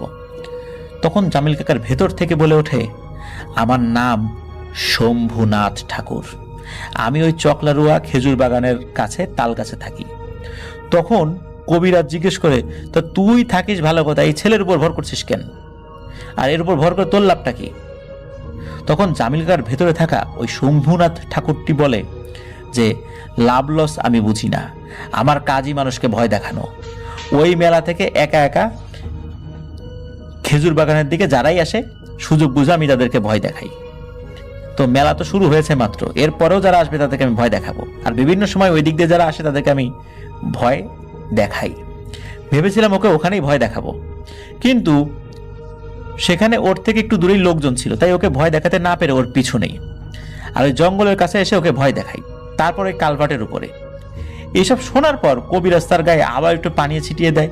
তারপর ওই শম্ভুনাথ ঠাকুর জিনটি ব্যথায় চিৎকার করে ওঠে। তখন কবিরাজ বলে, তুই কি একে ছেড়ে যাবি নাকি বল, নাকি সব বিষ তোর গায়ে ঢেলে দেব? তখন ওই জিনটি বলে, আমি চলে যাচ্ছি, আমি তো খুব বড় ক্ষতি করি না, শুধু একটু ভয়ই দেখাই। আচ্ছা, ভুল হয়েছে আমার, আমি চলে যাচ্ছি, আমাকে ছাড় এখন। তখন কবিরাজ বলে, আচ্ছা ঠিক আছে, তুই চলে যা। এরপর শরীরে একটা ঝাঁকি দিয়ে এই জামিল কাকা মাটিতে নেতিয়ে পড়েন, আর তখন মনে হলো একটা ঝড়ো বাতাস মনে হচ্ছে ওই বাড়ি থেকে বের হয়ে গেল। সবাই এটা ফিল করলেন। এরপর কবিরাজ জামিল কাকাকে কিছুটা পানি খাইয়ে দেন, ওই অজ্ঞান অবস্থায় মুখের মধ্যে একটু পানি ঢুকিয়ে দেন। এরপর আস্তে আস্তে ওনার জ্ঞানটা ফেরত আসে। তারপর জামিল কাকা আস্তে আস্তে সুস্থ হয়ে যান, আলহামদুলিল্লাহ। এরপর থেকে ওনার সাথে আর কোনো সমস্যা হয়নি। আর ওই যে রবিউল কাকা যিনি, উনি কিন্তু ওই জামিল কাকাকে পরে বলেছিলেন যে তোকে খুঁজে না পেয়ে আমি ভেবেছিলাম তুই হয়তো বাড়ি চলে গেছিস, তাই আমি শাহিন ভাই আর ফিরোজ ভাই, এটা ওই এলাকার দুইজন ভাই আর কি, তো ওই শাহিন ভাই ফিরোজ ভাইয়ের সাথে দেখা হয়, তারপর ওনাদের সাথে বাড়ি চলে আসছিলাম। এরপর ওই রবিউল কাকা, উনি তো জামিল কাকার মুখ থেকে সব কথা শুনেছেন যে রবিউল কাকার বেশে ওই শম্ভুনাথ ঠাকুর তাকে ভয় দেখিয়েছিল। তো যাই হোক, এটি ছিল ঘটনা। প্রিয় লিসেনার্স, আসলে রাতের বেলা একা একা ফেরত আসা খুব সাহস না থাকলে আসলেই অনেক কঠিন, আর কিশোর বয়সে এটা তো আরো অনেক কঠিন। যাই হোক, আলহামদুলিল্লাহ জামিল চাচার সাথে বড় ধরনের কিছু হয়নি, আর ওই জিনটা কারো বড় ধরনের ক্ষতি করে না, জাস্ট খালি ভয়ই দেখায়। এরকম ভয় তো অনেকেই পেয়েছেন, তো সে ওই ভয় দেখানোর জন্য এসেছিল। এরপর সে আরো একটু বিরক্ত করার জন্য এই জামিল কাকার ভেতরে থেকে আরো ডিস্টার্ব করে যাচ্ছিল। যাই হোক, আলহামদুলিল্লাহ জামিল কাকা সুস্থ হয়ে গেছেন, উনি এখনো ভালো আছেন, উনি ভালো থাকুন এই দোয়াই করি। প্রিয় লিসেনার্স, আমরা আমাদের এপিসোডের একদম শেষ দিকে চলে এসেছি। এই মুহূর্তে যারা যুক্ত হয়েছেন আর আপনাদের মধ্যে যারা এখন আমাদের চ্যানেল সাবস্ক্রাইব করেননি, তারা দ্রুত সাবস্ক্রাইব করে ফেলবেন প্লিজ। আর আমাদের এই ভিডিও লাইক বাটনে প্রেস করতে কিন্তু ভুলবেন না। প্রিয় লিসেনার্স, আপনারা কিন্তু আমাদের এই ভিডিও লিঙ্কটা আপনাদের আইডিতে শেয়ার করে দিতে পারেন। আমাদের এপিসোডটি কেমন লাগলো, কোন ঘটনা আপনাদের ভালো লেগেছে, এই বিষয়ে কিন্তু আপনারা আপনাদের মূল্যবান মতামতগুলো আমাদের গ্রুপে পোস্ট করতে পারেন। আমাদের গ্রুপ এবং পেজ, যেটি আফটার দ্য হরর ওয়ার্ল্ড নামে, এই দুটো লিঙ্ক আমরা আমাদের ভিডিও ডেসক্রিপশনে দিয়ে রেখেছি। সেখানে গিয়ে আপনারা আমাদের পরিবারের সদস্য হয়ে যেতে পারবেন। আপনারা আপনাদের মূল্যবান মতামত তো আমাদেরকে জানাবেনই, সেই সাথে আমাদের এই পেজ এবং গ্রুপের লিঙ্কটাও কিন্তু আপনারা আপনাদের আইডিতে শেয়ার করতে পারেন। আপনারা যারা ঘটনা পাঠাতে চান তারা লিখে অথবা রেকর্ড করে যে কোনোভাবে ঘটনা পাঠাতে পারবেন afnanthehorrorworld@gmail.com এই ইমেল অ্যাড্রেসে। ইমেল অ্যাড্রেসের স্পেলিংটা হচ্ছে AFNANTHEHORRORWORLD afnanthehorrorworld@gmail.com। স্পেলিংটা আমরা আমাদের ভিডিও ডিসক্রিপশনেও কিন্তু দিয়ে রেখেছি, সেখানে গিয়ে স্পেলিংটা চেক করে দিতে পারবেন। প্রিয় লিসেনার্স, আরেকটি কথা বলতে চাই শেষ বেলায়, অনেকেই কিন্তু আমাকে বিভিন্নভাবে নক করেন, কেউ মেসেঞ্জারে, কেউ ইমেইলে, কেউ হোয়াটসঅ্যাপে। এই নক করার একটাই উদ্দেশ্য, বিভিন্ন ধরনের প্যারানরমাল সমস্যা তাদের সাথে ঘটছে বা কেউ ব্ল্যাক ম্যাজিক করেছে। আমার জানা যদি কোনো তান্ত্রিক, কবিরাজ, হুজুর থাকে, আমি যেন তাদেরকে সেই ঠিকানাটা দিই। আমরা বারবার বলেছি আমরা এই বিষয়ে সাহায্য করতে অপারগ, এবং কেন অপারগ আমি এটাও বলেছি। কারণ হচ্ছে যে কোনো ব্যক্তি কোন পদ্ধতিতে এই টাইপের কাজ যারা করেন, কোন পদ্ধতিতে তারা চিকিৎসা করছেন এটা আমি জানি না। তারা জাদুবিদ্যা করেই চিকিৎসা করছেন কিনা এটা আমি জানি না। সুতরাং আমি এই বিষয়ে কোনো তথ্য দিতে অপারগ। আর যদি জেনেও থাকি, সাধারণত আমি এই বিষয়ে তথ্য দেই না, কারণ অনেক সময় অনেক ভালো মানুষের কাছেও মানুষ প্রতারিত হয়। যার কারণে আমি সবসময় বলি যে এই ধরনের দায় দায়িত্ব আমি এড়িয়ে চলি। আপনারা আপনাদের নিজ দায়িত্বে ভালো কোনো আলেমের কাছে গিয়ে শরিয়া সম্মতভাবে রুকিয়া করাবেন, এটাই আপনাদের জন্য আমার পরামর্শ।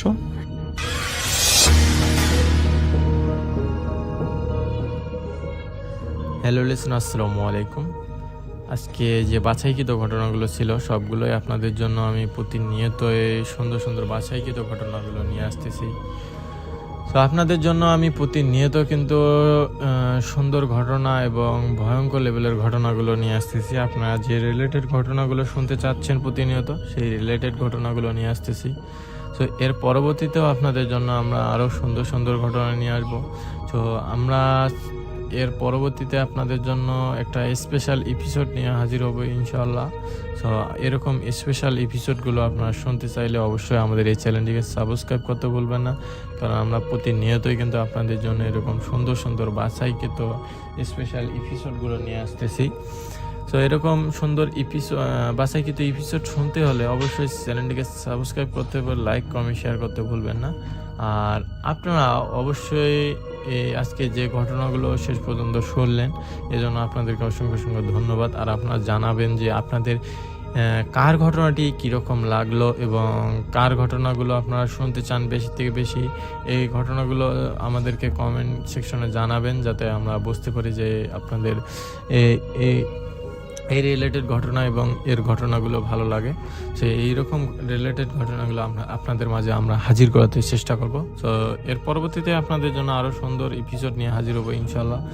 আর আপনাদের সাথে যদি নিজেদের এরকম কোনো ভৌতিক ঘটনা এবং পার্শ্ববর্তী কারোর সাথে এরকম ভৌতিক ঘটনা ঘটে থাকে, তাহলে তারা আপনারা জানাতে পারেন আমাদেরকে। আমরা চেষ্টা করব আপনাদের জন্য এরকম সুন্দর ভৌতিক ঘটনাগুলো নিয়ে আসার জন্য। আর এর পরবর্তীতে আরও সুন্দর সুন্দর বাছাইকৃত ঘটনাগুলো আপনাদের জন্য ইনশাল্লাহ নিয়ে হাজির হব। আর আজকে যারা এই চ্যানেলে নতুন, অবশ্যই চ্যানেলটিকে সাবস্ক্রাইব করতে ভুলবেন না। আর আমরা এরপরে একটা স্পেশাল এপিসোড, আরও সুন্দর এপিসোড নিয়ে হাজির হবো ইনশাল্লাহ। তো অবশ্যই আপনারা এই চ্যানেলের পাশে থাকবেন। আর প্রতিনিয়তই কিন্তু এই চ্যানেলে রাত 10টার সময় ভিডিও পাবলিশ করা হয়। তো অবশ্যই আপনারা এই ভিডিওগুলো দেখার জন্য চ্যানেলটিকে সাবস্ক্রাইব করতে ভুলবেন না। তো আজকের মতো এখানে বিদায় নিচ্ছি, আবার দেখা হবে নতুন এপিসোডে। আল্লাহ হাফেজ।